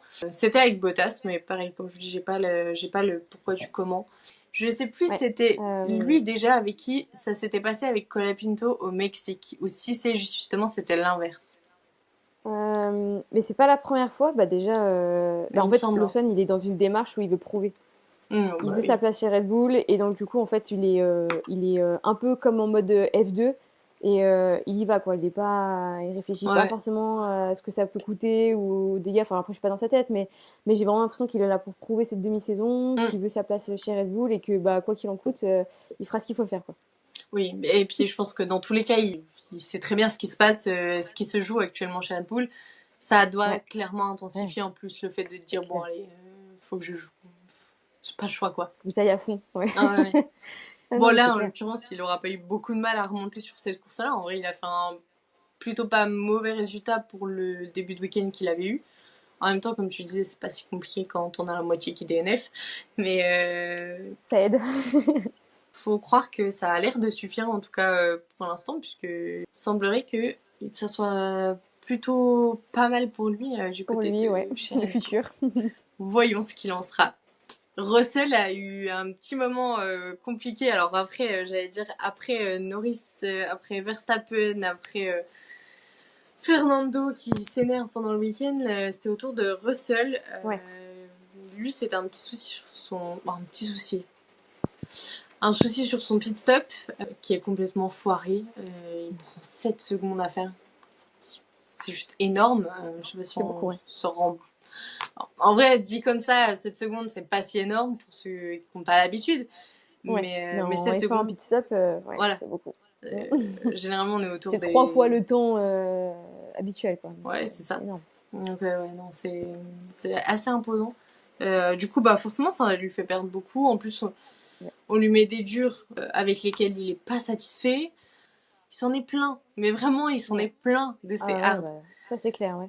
On l'a arrêté après, on lui remet des hards. Je pense que le pauvre. Il est vraiment pas content. Il était au bout du rouleau, je pense. Ouais. Chez Mercedes, c'était je sais pas si tu as entendu la justification de ça. Moi, je l'ai pas entendu. Pourquoi ils leur ont remis des pneus hard alors que il avait totalement on a vu que pour la première partie de course, les pneus médiums tenaient plus de 30 tours. Enfin, ils ont tous gardé leurs pneus médiums pendant plus de 30 tours. Donc effectivement, j'ai pas compris pourquoi ils ont remis des hards alors que potentiellement il aurait pu repasser avec des médiums pour terminer la course quoi. Puis il en avait en plus et il me semble qu'il avait même des softs encore. Donc ça je sais pas, mais médium oui. Donc vraiment pas compris le move de Mercedes. Étrange. Je crois pas qu'il y ait eu de justification. Il semble pas avoir entendu Toto Wolff en ITV tout court. Donc soit je l'ai pas vu passer, soit il y en a pas eu. Mais ça a été très bizarre. Ouais, c'est vraiment étrange. Ouais. Écoute, on va s'attaquer à un sujet qui a l'air de te peser. Nous allons sur la conscience. Nous allons y venir. Alors, pour faire assez simple, on a eu petit rétro qui s'est retrouvé au milieu de la piste, qui vient de la voiture d'Albon, qui s'est retrouvé dans la ligne droite des stands, en plein milieu de la piste, enfin, plein milieu. Quasiment en plein milieu. C'est quasi en plein. Ouais, c'était pas sur la trajectoire, mais c'était en plein milieu, ouais. Quasiment. Donc qui pouvait, enfin, on sait même pas qui pouvait, qui était dangereux. À tout moment, un pilote pouvait rouler dessus, ce qui est arrivé pour finir. C'est Bottas qui passe dessus, qui l'explose du coup en 1000 morceaux. Ce qui fait que quand Hamilton et Sainz passent dessus, vous vous doutez bien que les roues n'en sortent pas indemnes, enfin les pneus n'en sortent pas indemnes. Donc les deux crèvent. Pour vous résumer facilement la situation, le rétro était là, on aurait pu mettre un drapeau jaune. Pour aller l'enlever, ça aurait pris vraiment littéralement très peu de temps. Ça n'a pas été fait. On a attendu que le pilote passe dessus, que ça soit explosé, que les deux crèvent leur roue. Le drapeau a encore mis beaucoup de temps à être sorti. Enfin, la safety car du coup. Ouais, non, la FIA, du grand FIA, comme d'hab, soit ils prennent des décisions trop dures, soit ils prennent pas de décision, ou soit ils sont inconstants dans leurs décisions. Ouais. Et là, ils ont encore montré que ça va pas, quoi. On a un rétro qui est posé en plein milieu d'une ligne droite où des gens dépassent, parce que c'est le seul endroit où les gens peuvent tenter de dépasser. Donc on sait que même si c'est pas la trajectoire, des pilotes, enfin des monoplaces peuvent passer là. Et donc potentiellement, ça peut créer beaucoup de problèmes. Et non, visiblement, le rétroviseur n'était pas assez gros. Ou je sais pas, ou je sais pas ce qui s'est passé dans leur tête pour pas avoir pris cette décision qui était très simple à prendre. Alors, leur justification, je vais te la donner, du coup, ça va étayer tes propos. Leur justification, c'est qu'ils n'avaient jamais connu ce cas de figure et que donc ils ne savaient pas comment faire, que c'était pas écrit en gros quelque part. Quand on a un rétro en plein milieu de la piste, il faut faire ça. Donc du coup, ils ont dit qu'ils en parleraient pour qu'à l'avenir ça se reproduise plus. Voilà. Non mais ça c'est une folie, d'être aussi. Je suis désolée, mais d'être aussi nul. Parce que vraiment, ils sont incompétents. Je ne comprends pas que ça fait des années qu'ils sont incompétents, que ça ne fonctionne pas, qu'il n'y a rien qui va. On le dit, tellement qu'on le dit, c'est les nouvelles stars de la F1, c'est même plus les pilotes, c'est eux qui prennent le dessus. Et non, je veux dire, ok, peut-être que c'est pas écrit que quand il y a un rétroviseur en plein milieu d'une ligne droite, il faut aller le chercher. Ça demande juste, c'est du bon sens en fait. C'est juste du bon sens. Et, non mais quand tu es commissaire, tu es censé prendre des décisions en fonction de chaque situation qui arrive. T'attends pas qu'il y ait un accident, qu'il y ait quelqu'un qui finisse dans le mur pour prendre une décision. Avec eux, si. Donc je comprends pas à quel point c'est aussi compliqué en F1 de prendre des décisions. Et moi, ça me dépasse, ça m'énerve, ça me tend. Et là, tu vois, ça a coûté la course, en tout cas le résultat de Lewis, de Carlos. En l'occurrence, Carlos, il participe au championnat constructeur pour Ferrari, donc c'est forcément un impact. Si Lando aurait pas eu sa pénalité, l'impact aurait été énorme sur le championnat pour Ferrari. Donc non, là vraiment, la FIA, c'est compliqué quoi. On est sur la catégorie censée être reine du sport auto et on a des personnes qui sont incompétentes pour gérer ces situations. Et ça, moi, ça me dépasse. Ça me dépasse qu'on en soit encore là en 2024 quoi. Je sais plus justement qui c'est qui le disait que en gros, je crois que c'est Franck Montagny qui disait il disait en rigolant forcément, hein, mais ils ont peut-être fait un petit peu exprès pour que le championnat soit encore un petit peu relancé jusqu'au week-end prochain. Ce qui est sûr, c'est que l'action en elle-même n'est pas possible. Le comportement de la FIA cette saison n'est pas possible et tout est. En fait, il y a un truc moi déjà qui me dérange, et je le dis depuis le début de la saison, et tu vois, tu viens de le soulever avant eux que j'allais le dire. Pour moi, ils ont ce besoin de se mettre en avant. C'est pas, ils prennent des décisions de merde et du coup, par conséquent, ils sont plus mis en avant. C'est pour moi, ils ont besoin qu'on les mette en avant et ils vont tout faire en sorte pour que ça fasse parler d'eux, pour qu'on les mette en avant, pour que il y a vraiment pour moi une recherche de, on a envie de faire parler de nous. Deuxièmement, je trouve qu'on est sur vraiment des décisions qui sont en fait de plus en plus dangereuses et à chaque fois on se dit quand est-ce qu'on va arriver au point où il n'y aura plus de retour. Je crois que c'était déjà au Brésil, ou je sais plus où il pleuvait, mais c'était un enfer comme il pleuvait et personne ne prenait la décision de mettre un drapeau ou quoi que ce soit. Et on s'était déjà dit, mais est-ce qu'ils attendent qu'il y ait un drame qui arrive pour qu'ils fassent enfin quelque chose? Et en fait, le problème, c'est que déjà là, ça leur a pas servi de leçon. Là, on recommence encore une fois. Et en fait, on est dans un cercle où, à chaque fois, tu te dis peut-être que c'est le truc où ils vont se dire, bon, maintenant, faut peut-être qu'on arrête nos conneries. Et en fait, non, ça s'arrête jamais. Après, moi, il y a un autre truc de la FIA qui m'a un peu choquée ce week-end aussi. Et c'est pour ça que, franchement, je suis d'autant plus énervée. Mais déjà, rien que ça, je trouve ça dégueulasse. Enfin, stop, en fait. Non, ouais. Tu rajoutes à ça le fait que en début de journée le dimanche, ou en fin de journée le samedi, je sais plus exactement, t'as quand même le patron de la FIA qui se pointe devant les médias et qui arrive à dire que, en gros, ce que disent les pilotes et les remontrances que font les pilotes, il y en a rien à taper. Et que c'est pas leur job, et qu'en gros, il ferait mieux de la fermer parce que ça les regarde pas. il a quand même réussi c'est à dire folie, que ouais. ça les regardait pas. Enfin, je me Ouais, dis, c'est folie.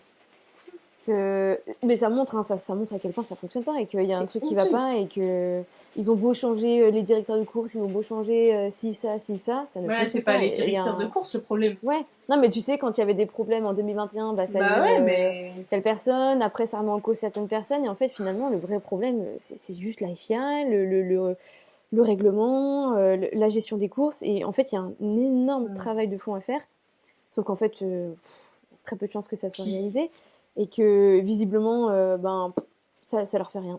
non. Ça leur fait rien. Ils apprennent pas de leurs erreurs, Ouais. et je sais pas. Vraiment, ça, moi, je comprends pas parce que ils passent pour des incompétents.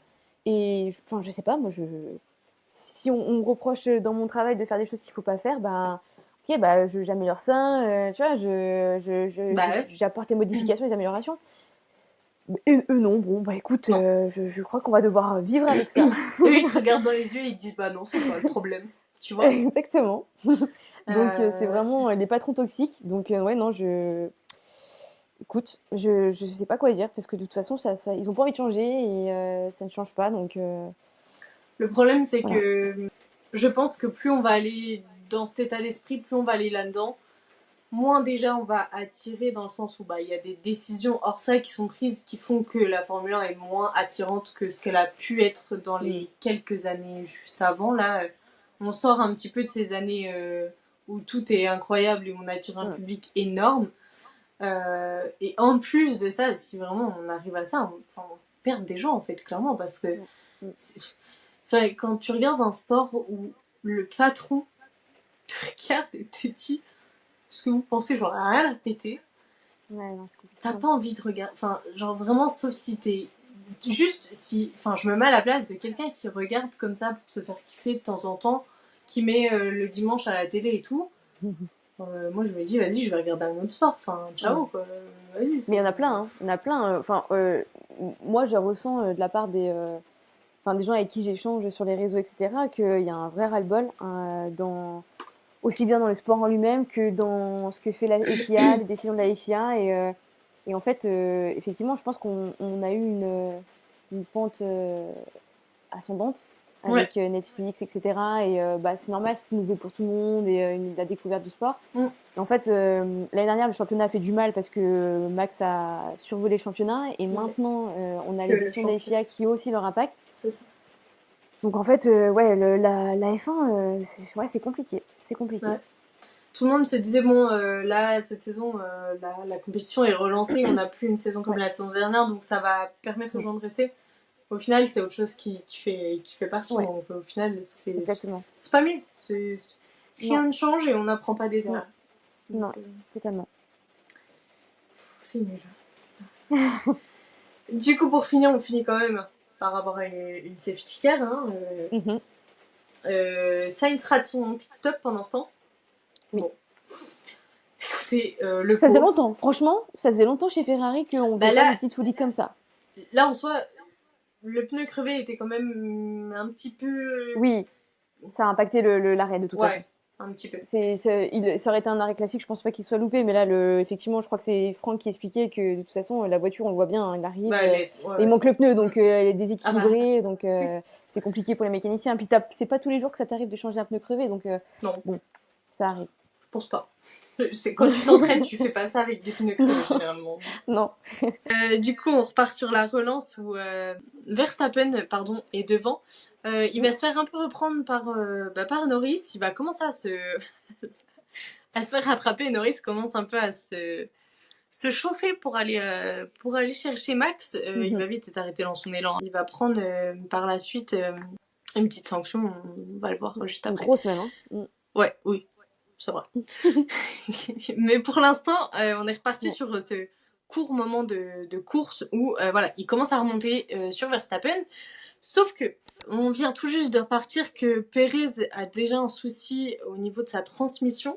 Il est en tout cas complètement arrêté. Enfin, il peut plus rien faire. Donc souci au niveau de la transmission. Et en plus de ça, Hülkenberg est dans le bac à gravier. Donc on va remettre une safety car et on est reparti pour des petits tours de safety car. Ça faisait longtemps qu'on l'avait pas vu. Hein. Mais ils sont amusés, hein, les pilotes de la safety car ce week-end entre la F2 et la F1, c'était riche en safety car. Hein. Ouais. Et On dit toujours, oui, le tracé du Qatar en soi, il est pas si incroyable, machin. Il n'y a pas Et, beaucoup de comme safety quoi. cars. Hein. Du coup, qui dit safety car dit relance encore une fois. Là, Verstappen résiste mieux, Ah ouais, totalement, relance ouais. mieux. Mm. Par contre, c'est Leclerc qui va tenter sur Norris à l'inverse. Tout à l'heure, c'était Norris qui tentait. Là, c'est Leclerc Ouais. qui va tenter sa chance sur Norris. Et d'ailleurs, il a très bien fait. Ouais.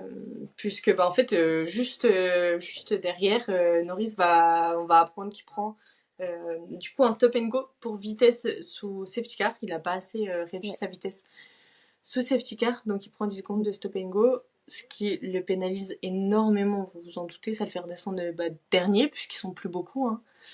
Ça pénalise quand on sort d'une safety car et que tout le monde est rassemblé. Ouais, ça pénalise, ouais. Tout petit peu. un tout petit peu. Un chouïa. Le truc en plus avec ces stop and go, c'est que tu es obligé de les effectuer dans les 3 tours qui arrivent. Ouais. Donc ça laisse un laps de temps qui est très court. T'as pas le temps de réfléchir à 15 000 trucs. Tu fais ton truc et voilà. Ouais, puis t'as pas le temps de creuser l'écart, t'as pas le temps de rien faire. Bah non. Tu peux descendre très loin. C'est ce que j'allais dire. On va pas le revoir d'aussitôt. Hein. Il reste. Pour le coup, comme il n'y avait pas beaucoup de voitures, l'avantage c'est qu'ils repartent avec des pneus neufs, enfin en tout cas des pneus changés. Ouais. Et du coup, ça lui a permis de remonter et de malgré tout quand même récupérer à la fin des points. Ouais. Même si c'est pas énorme, c'est mieux que rien. Oui, Pour le mais championnat constructeur, c'est hyper important. Donc il a sauvé les meubles, on va dire, de la pénalité, coup, quoi. Ouais. Et j'ai vu beaucoup de gens dont moi au début je trouvais que c'était vachement sévère la pénalité parce que finalement le gain qu'il a eu est tellement minime, infime par rapport à la perte qu'il a eu finale, tu vois, si on fait le rapport entre les deux. Mais la pénalité est telle quelle. Alors, pas pour tout le monde, mais en tout cas, beaucoup de pilotes ont viré cette pénalité pour la même chose. Donc, la plupart du temps, okay. C'est ce qui se passe. Et puis, c'est compréhensible dans le sens où, en fait, ça reste une safety car. La safety car est déployée quand on a quelque chose de dangereux. Là, en l'occurrence, on avait Hülkenberg dans le bac et Pérez arrêté. Donc, même si Norris il a pas fait un truc incroyable, il a pas mis en danger les autres et il s'est pas mis en danger non plus. Mais par contre, la safety car, c'est assez important pour que tu sais qu'elle est pas sortie comme ça. Donc, si elle est là, c'est qu'il y a un truc dangereux et c'est que tu te dois d'autant plus de respecter, quoi. Non, et puis on s'est plaint juste avant de les FIA. En l'occurrence, là, pour le coup, ils ont appliqué le règlement et en tout cas, la pénalité qu'ils mettent normalement en temps normal pour ça. Donc, c'est normal. Juste, voilà. Celle-là, elle a été écrite dans le livre, à mon avis. Oui, donc pour le coup, c'est bien. Ouais. Là, pour le coup, faut dire quand les choses sont bien. Et en l'occurrence, elle était bien. Même si ça nous surprend parce que c'est beaucoup, mais en tout cas, ça fait partie du règlement, donc c'est OK. Du coup, cette énième safety car, troisième safety car, ça permet à certains de tenter quand même des trucs un petit peu plus en décalage, notamment Lawson et Tsunoda qui vont tenter de finir en soft. Ça s'est plutôt pas trop mal passé pour eux. Je pense que c'était une stratégie à tenter. Ils étaient vraiment rien à perdre. Classement. Ouais, c'est ça. Franchement rien à perdre du tout.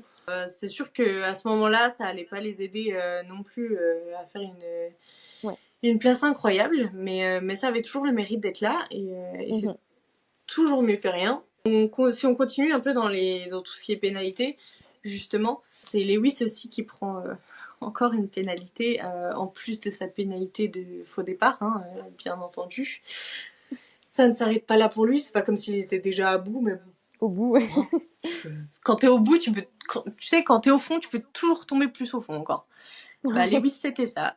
Là, il a pris une pénalité parce qu'il était trop vite dans la pit lane. Donc, il a pris un drive-through. Pour ceux qui ne sauraient pas, du coup, c'est un passage dans les stands, dans la ligne des stands, sans arrêt. Donc voilà, ça lui fait perdre un petit peu de temps. Et du coup, suite à ça, aux alentours du 49e tour, son équipe... Alors, lui a demandé s'il valait pas mieux abandonner quand il a appris justement qu'il y avait cette pénalité. On lui a répondu non. Et puis, on est revenu vers lui aux alentours du 49e tour en lui disant « Bon, Lewis, si tu veux abandonner, abandonne. » Et du coup, il a dit « Non, je continue. » Il a continué. Il l'a dit après en interview, il a dit « J'abandonne jamais. » C'était important pour moi de continuer, donc il Ouais. l'a fait et je trouve que c'est Mentalement, honorable c'est de sa important. part. Ouais. Ouais, Ouais, c'est important. et c'est hyper C'est là qu'on important. voit que qu'il est solide malgré tout, hein. Ouais, ouais. Parce que est-ce que tout le monde aurait fait la même chose dans sa situation? Je Non, ne pense pas. Donc le geste est, enfin le geste, la décision est la bonne, je pense. Mm. Et ça, parce que, enfin, pour lui et pour effectivement encore une fois son mental, je pense que c'était la bonne chose de pas abandonner, quoi. Ouais, ouais.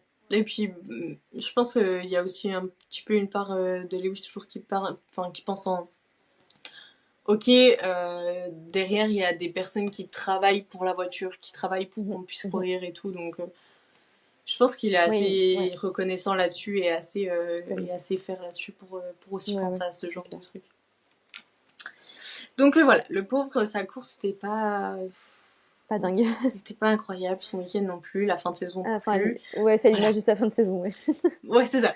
Passons au chapitre suivant. Exactement.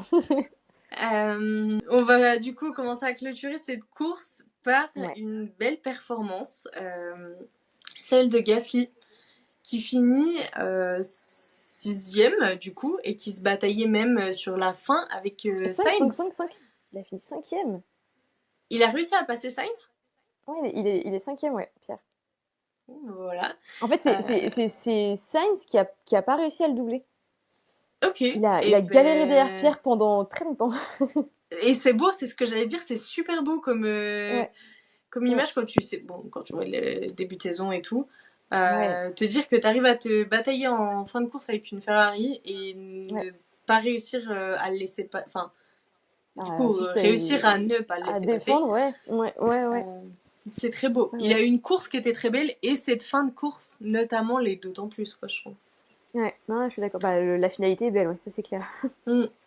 Ça fait que Alpine prend la sixième place au Oui. constructeur. Mm. Place qui est importante. En fait, chaque place au constructeur, dans tous les cas, est importante, vous le savez peut-être. Chaque place a Ils sont un combien de niveau femmes? de. Pour tout ce qui est argent, etc. euh, différent. Donc, c'est hyper important pour eux. Et c'était inespéré en plus. Enfin, en tout cas, de Oui, finir cinquième, c'était pas. Enfin, si on leur avait dit ça avant le départ de ce week-end-là, je suis pas sûre qu'ils auraient parié sur ça. non, Mais du bah, coup, va c'est leur fait. dire ça en début de saison, Oui, en plus, oui. Non, ça c'est clair. d'autant plus. Bon, Franchement, après, pour le coup, la course en elle-même a fait que ah bah ils oui, sont ouais, cinquième. ouais. Mais c'est bien parce qu'ils ils vont récupérer les points quand il faut les récupérer. C'est comme ça hein, Mm. que les petites teams elles font leur Bah, avancée. C'est preuve, hein, en profitant du malheur des plus grosses, donc c'est top. c'est ça.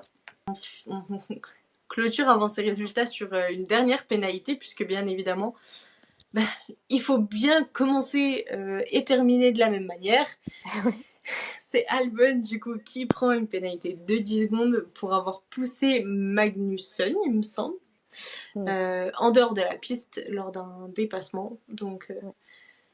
finalement, une pénalité en plus. Si on compte toutes les Pour bien pénalités terminer, et tous les DNF de cette course, ça fait un bon résultat. ouais, ça fait beaucoup, ouais. Russell était sous investigation, mais je sais pas ce que ça a donné. Je sais plus pour quelle raison il était sous investigation même. Je sais plus non plus. J'avais même oublié cette information pour le coup. En fait, voilà, c'est le problème des courses quand il se passe beaucoup de choses, c'est que on est obligé d'omettre, enfin, on oublie des Ouais, autres ouais. choses. Mais en Et là, fait, c'est vrai que il a été en toute fin de course et on a dit ouais, on vous tiendra au courant, machin. Et en fait, on n'a jamais su. Ouais. on a Ouais. oublié. Et, enfin Bon, voilà. Donc écoutez, bah, peut-être que vous avez l'info. Si jamais vous avez l'info, du coup, n'hésitez faut pas le à dire. nous le dire. On prend l'information avec plaisir. Du coup, Max déroule sa course. C'est lui qui remporte cette Ouais, course du Qatar. Très belle victoire, un peu à l'image logique. de 2023, c'est ce qu'on disait. Bon, il s'envole. Après, il a Il fait des était belles devant. Ouais, relances. ouais, ouais, ouais. Non, mais Il il a fallait géré gérer sa les course. relances. Ouais, ouais. Ouais, ouais. Bonne gestion de course, victoire logique. Mm. C'est Leclerc et Piastri qui le suivent. Leclerc deuxième et Piastri troisième, du coup. Mm. Ça fait ramener un petit peu plus de points à Ferrari. C'est pas incroyable, mais. Alors, enfin, un peu quand même dans le sens où, pour le coup, pareil, hein, ils auraient pas pensé terminer sur le podium et encore moins deuxième. Ah bah oui. Parce qu'ils étaient Ah en bah non, dessous non. des autres teams. Bah, il y aurait Non, pas eu non. Norris, il finissait pas là. Non, mais ça, c'est clair. Donc, il aurait été troisième, du coup. Quatre, 3 ou 4, Mais ouais. même... pour le coup, non, non, c'est très chouette pour lui. Et il a très bien... je pensais, tu vois, pour le coup, que Piastri serait passé. Avec la place Ah de la oui. McLaren, je pensais qu'il serait passé. Et en Mm. fait, non. Charles a réussi à rester toujours au-dessus de la seconde entre les deux pour éviter le DRS. Donc, pour le coup, il a bien géré, il a bien optimisé cette fin de course. Donc, non, non, top pour Ferrari. Et effectivement, ça leur permet de revenir très proche de McLaren. Ouais. Donc c'est chouette. Norris, quant à lui, du coup, finit 10e. Et Zhu Ouais. inscrit ses premiers points pour Sauber. Enfin, inscrit les premiers points même Ouais. pour Cette année, Sauber. Bottas l'avait dit en début de week-end, il voulait ramener des points à l'écurie, vraiment, il voulait ouvrir le compteur, ça lui tenait hyper à cœur. Donc je pense que même si c'est pas lui qui l'a fait, il doit être quand même content pour la team. Ouais. Parce qu'ils finissent pas, en fait, tout simplement avec 0 et rien que pour l'honneur et la fierté, bon, personnelle, ça Non, fait c'est chouette. plaisir, Puis je pour pense. l'équipe, toutes les personnes qui bossent, c'est cool, c'est une belle récompense, ouais. Et Et en c'est plus, il a bien, été et élu pilote du jour, donc c'est cool. tu me devances. Ah bon. J'allais vous dire justement, chez vous, c'est lui que vous avez élu pilote du jour à presque l'unanimité, hein, honnêtement. Ça se joue entre lui et Pierre, encore une fois. Et Ah pour ouais, j'avais pas fait. C'est vrai que bah, quand ça s'est affiché, j'avais vu qu'il y avait Max, Guanyujo et Pierre. non, chez Canal, Oui, oui, mais moi je le fais toujours en story Insta. ok. Pour du coup Ah d'accord, pardon. Ok, chez moi en tout cas ok, d'accord. chez moi c'est Zou et ça s'est joué Ok, avec Pierre ok, mais ouais, chez Canal ok. moi je sais qu'il y avait Max et qui Pareil, Max, Guanyujo et Pierre. Je crois que c'était les trois pilotes qui étaient ok quand on les voyait affichés. Et finalement, c'est Guanyujo qui a. ouais J'allais voter pour Max, mais mais c'est Guanyujo qui a été élu. j'allais te demander ouais si qui c'est que t'avais mis mais je trouve que Je c'est crois que j'ai voté pour Max, ouais. mérité quand même enfin en soi c'est beau de voir un Zou quand même Oui, Guanyuzo c'est mignon, pilote du jour c'est alors normalement la fin de sa carrière en F1. voilà. Donc voilà, il aurait été élu pilote du jour, il a marqué ses premiers points, c'est logique, c'est ok. Ça reste dans tous les cas un truc qui compte pas pour le championnat, c'est un pilote du jour. Non, Enfin c'est voilà. pour la beauté du geste, Et ouais. puis je pense que lui, ça doit lui faire plaisir aussi. Mm. Je suis pas sûre Mais qu'il bon, le sache, mais. si j'avais su en amont, j'aurais voté Esteban. Ouais, grave. Tu vois ce que je veux dire, mais bon. Ouais. Juste pour faire chier. Non, ouais, bon, après, je Non, pense non, qu'il mais aurait. oui. Enfin, si, quoique, je pense que tout le monde aurait pu. Parce que c'est ce qui avait été fait pour Daniel, hein, quand il est parti. Tout le Ouais. monde avait voté pour Daniel, il me semble. Je Un sais pas pilote si du c'était jour. Daniel, parce que Daniel, on savait pas. Ah, alors, je sais que ça a été fait Oui. pour quelqu'un, Oui. et je sais plus qui c'était. Bon, bref, en tout cas, c'est quelque chose qui se Mais faisait oui, souvent je quand tu un sais. pilote pas, ouais. Ouais. Ben, on aurait pu. Franchement, j'aurais su. Juste parce qu'il a DNF. Vous l'avez mis pilote pourquoi? Bah, parce qu'il a DNF le premier. Il y a des nefs. Très logique. Oui, effectivement. Et puis pour ce qui est de la note du Grand Prix, du coup, vous avez mis quand même 8 sur 10. Ce qui reste quand même Ah, une quand assez même! belle note. Ah ouais. Enfin, honnêtement, pour le Grand Prix qu'on a eu, je pense que la note découle du fait qu'on ne s'est pas spécialement ennuyé. Dans le sens où on a eu un Grand Prix Ouais. où, bon, t'as pas Oui. trouvé le temps super long. Non, Moi, non, c'est j'avoue que vrai. j'aurais mis moins. Mais t'aurais mis combien Ouais, du coup? ouais, moi, pareil. Comment? T'aurais mis combien du coup? Allez, je pense que j'aurais mis 6,5. Ouais. Grand max, tu Mm. vois. Parce que, ouais, vraiment. Ouais, 6,5, je pense que j'aurais mis. Ouais, je suis d'accord, ouais. Franchement. Mais c'est vrai que 8, ça m'étonne quand même. C'est vachement. Ouais, C'est mais ça beaucoup. m'a étonnée aussi. Et puis en fait, ouais, je sais pas, j'en viens à cette conclusion-là parce qu'on s'est pas trop ennuyé, mais Ouais, sinon mais je je pense vois que c'est pas ça, hein. de. C'est vrai qu'on a vu très peu de safety car cette saison. Là, on en a eu 3 sur un Ah, seul Grand Prix. Donc forcément, ça je bouge. croyais que t'allais me dire on a vu très peu de ces petits cars sur la course, donc j'allais te dire mais quoi? Non, non, non. Sur la saison, c'est vrai que pendant longtemps, on n'a eu pas de safety car pendant les courses. Et là, on en a eu 3 d'un coup, bam. Donc Ouais. oui, forcément, ça joue dans l'opinion générale. Et je comprends, parce que du coup, ça fait des relances. Il y a eu beaucoup de DNF et tout. Donc Mm. c'est logique. Effectivement. Et ben justement, du coup, on enchaîne là-dessus. On va parler du moment marquant du week-end. Je sais pas si tu veux que je commence ou si tu veux Vas-y. commencer.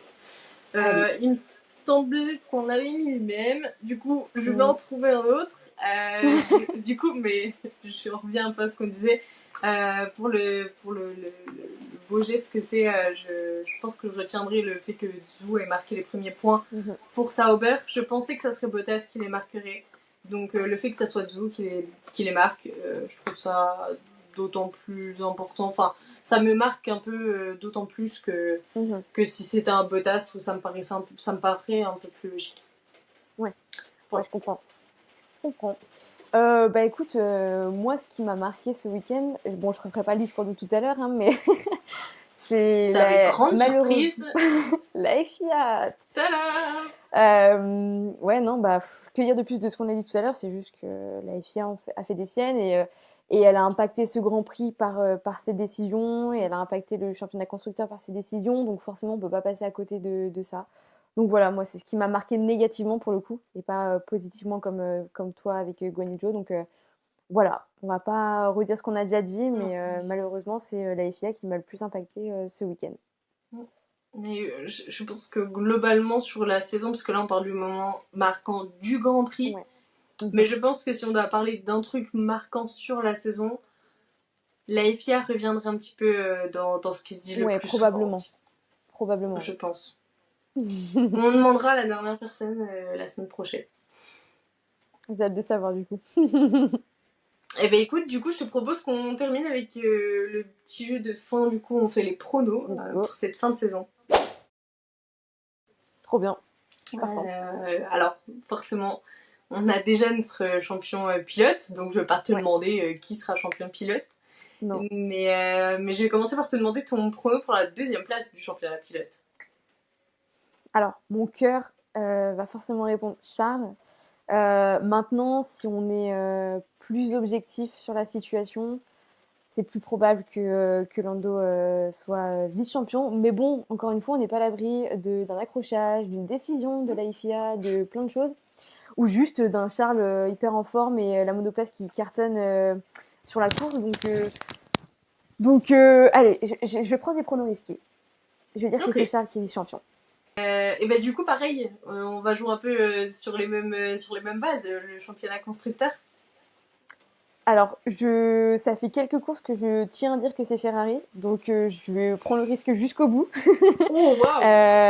Ouais, au départ, j'aurais pas forcément imaginé au tout départ, mais là, ça fait quelques grands prix que je dis que c'est Ferrari. Alors, encore une fois, je pense que c'est un peu le cœur qui, qui pousse à me dire Ferrari, mais là, finalement, ils ont plus que 8 points d'écart.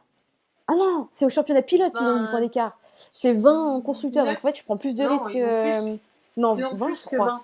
Parce qu'ils ont plus qu'une victoire, il me semble. 25. 21. Ah, my bad. Bah voilà.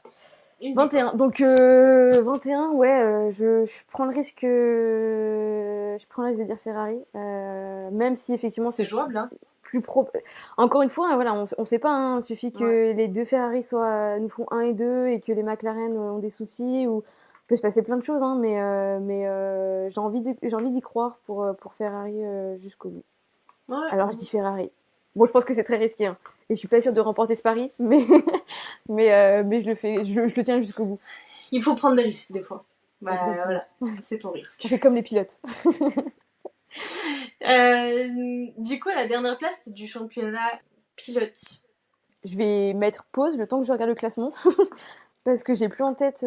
Alors, t'as du coup les pilotes. Ah bah non, les pilotes sont. En fait, ils sont que. Ah, en fait, il y a que Bottas qui a pas de points. Bah oui, parce que j'étais en train de dire, les pilotes Sauber ont pas de points, mais en fait. Bah oui, mais en fait, Guan Yu Zhou. Bah oui. Bon, bah malheureusement, Bottas. Bah du coup, forcément, Bottas. Bah Bottas, ouais, parce que c'est le seul qui a pas de points et bon, il a peu de chance d'en avoir, donc donc non, ouais, Bottas, en dernier. Malheureusement pour sa dernière saison. Forcément. Et du coup, je suppose que la dernière place du championnat constructeur, c'est forcément sur l'écurie tu vas avec. Ouais, bah ouais. On est d'accord. Sauber. Ouais, bah oui, forcément.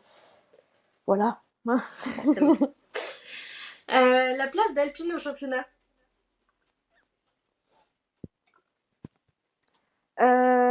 Ils ont pas beaucoup d'écart avec As, hein. Ils ont quoi? 4 points, Ah non, 8 ils ont points? pas, ouais, vraiment pas beaucoup. Pas beaucoup, hein. Avec Jacques qui remplace Esteban. Ah Je oui, pense que c'est vrai. As peut repasser parce que As, ils sont quand même souvent bien placés ces derniers Grands Prix. Bon, hormis là, mais je dirais As. Ok, ah ouais. Et je prends vraiment des pronos risqués, hein, parce que je prends toujours ceux qui sont en outsider. Mais tu sais Mais que en plus, c'était même pas ma question, je suis en train de me ah, dire. Je te dis ok, mais en fait, pas du tout. c'était quoi la Je, question? je suis tellement pépé. Ah non, La c'était combien question, c'est la place d'Alpine au championnat, Oui, et en oui. fait, tu me dis As, Bah et du puis coup, moi, je te dis bah oui, oui. Je me rends non, même bah pas du coup, oui, compte. parce qu'en fait, j'ai réfléchi à si As allait Mais les oui. dépasser ou pas. Et du coup, ben, si As, dans ma logique, si As les dépasse, du coup, Du il coup, reste tienne. oui. Et As Ah, mais 6ème. la fatigue, Ouais, on est lundi, hein, je sais pas c'est calculer. difficile. Et pour finir, du coup, ton top 3 classement de pilotes de cette saison. Qui, pour toi, quels sont les 3 pilotes qui ont été les plus brillants cette saison? Euh, J'avais réfléchi un peu à cette question parce que je l'avais vu que tu la posais. Et je trouve que c'est une question très compliquée. C'est Ah très ouais. compliqué parce qu'en fait, si tu te bases que sur un peu les résultats et ce qu'on voit, bah en fait, tu vas dire que les pilotes qui sont devant. Mais en fait, c'est pas forcément justifié parce que tu as Mm. des pilotes qui sont en fin de grille et qui ont super bien performé. Donc je pense que je vais faire un mix, je vais mélanger les noms. Déjà, je peux pas ne pas mettre Max en 1 parce que au-delà du fait qu'il soit champion, je trouve qu'il a ultra bien maîtrisé sa saison et il était là quand il fallait être là, il a gagné quand il fallait gagner, il a marqué des points quand il fallait marquer des points, donc sans erreur. Et c'est surtout ça en fait qui fait que Max est Max et qu'il fait aucune erreur. Donc je peux Ouais. pas ne pas le mettre 1. Donc voilà, je le mettrai 1. Ensuite, en numéro 2, je mettrai Charles. En toute objectivité. Je mettrai Charles parce que il a fait une bonne saison. Que là, je crois que j'avais vu une stat que avant ce Grand Prix, que sur les derniers Grands Prix, c'était lui qui avait marqué. Sur la deuxième partie de saison, c'est lui qui avait marqué le plus de points Ok. devant Max et Lando. Enfin, c'est quelque chose comme ça. Parce qu'en fait, il a optimisé ce qu'il fallait optimiser. Il a gagné à Ouais. Monza et à Monaco. Enfin, je parle de ces 2 victoires parce que c'était 2 victoires importantes pour lui et pour la Mm. team.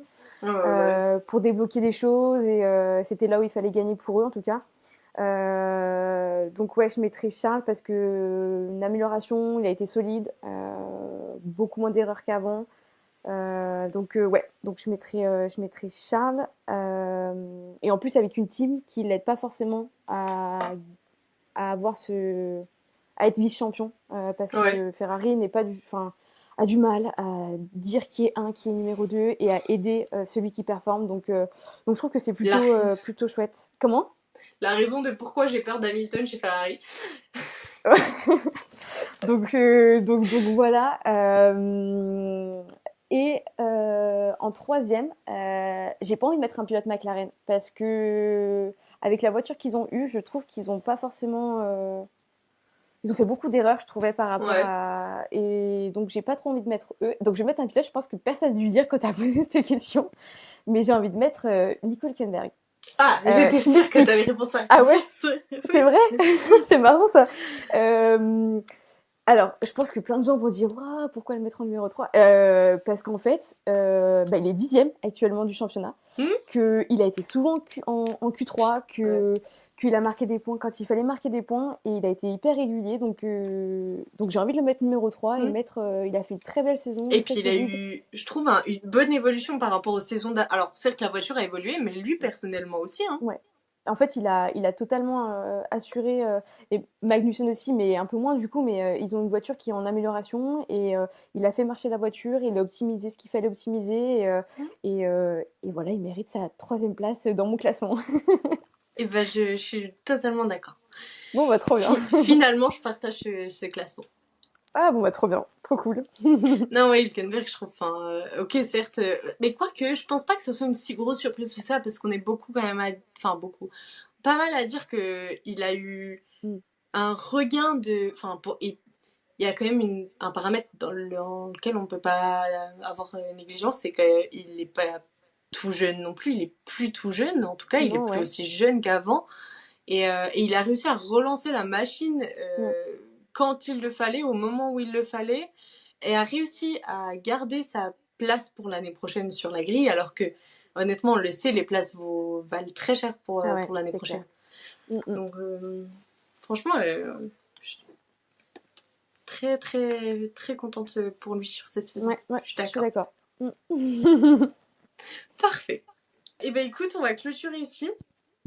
Je te remercie de ton aide pour ce débrief et de ce moment que tu as pu m'accorder.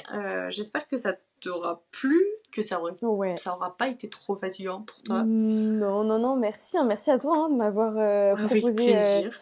de ce petit débrief, enfin ce long débrief, parce que ça fait longtemps qu'on parle en fait. Oui, comme d'hab.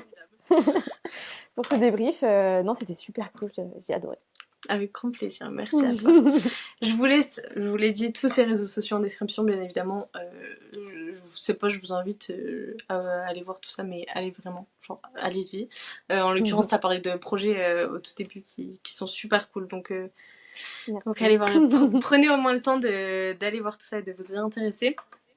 Et puis, nous, on se donne rendez-vous la semaine prochaine pour le dernier débrief de cette saison et peut-être le dernier débrief tout court, qui sait. Voilà, je suis déjà nostalgique. Tout à l'heure, juste avant de tourner, je me disais, mon Dieu, c'est la dernière, parce que je crois que je l'ai dit, la dernière invitée que j'aurai la semaine prochaine est déjà venue. Donc c'est la dernière nouvelle invitée que j'ai. Je me disais, je me rappelais de moments et je me disais, mince, c'est déjà fini. Mais bon, c'est comme ça. Voilà, rendez-vous la semaine Quel prochaine. honneur alors d'avoir été la dernière invitée. Voilà. Merci pour cet honneur. on finit sur une bonne note finalement. Tout est bien qui finit bien. Pas comme la course, Non. mais on finit bien la saison. En attendant, du coup, moi je vous souhaite une belle courte semaine, jusqu'à la fin prochaine. Un bon week-end, surtout, puisque d'ici à ce que je vous le poste, on sera déjà au week-end. Et on sera déjà, du coup, à la dernière étape de championnat. Donc, profitez bien de cette dernière étape, profitez bien de ces derniers moments. Et puis à très vite. Prenez soin de vous. Bisous. Salut.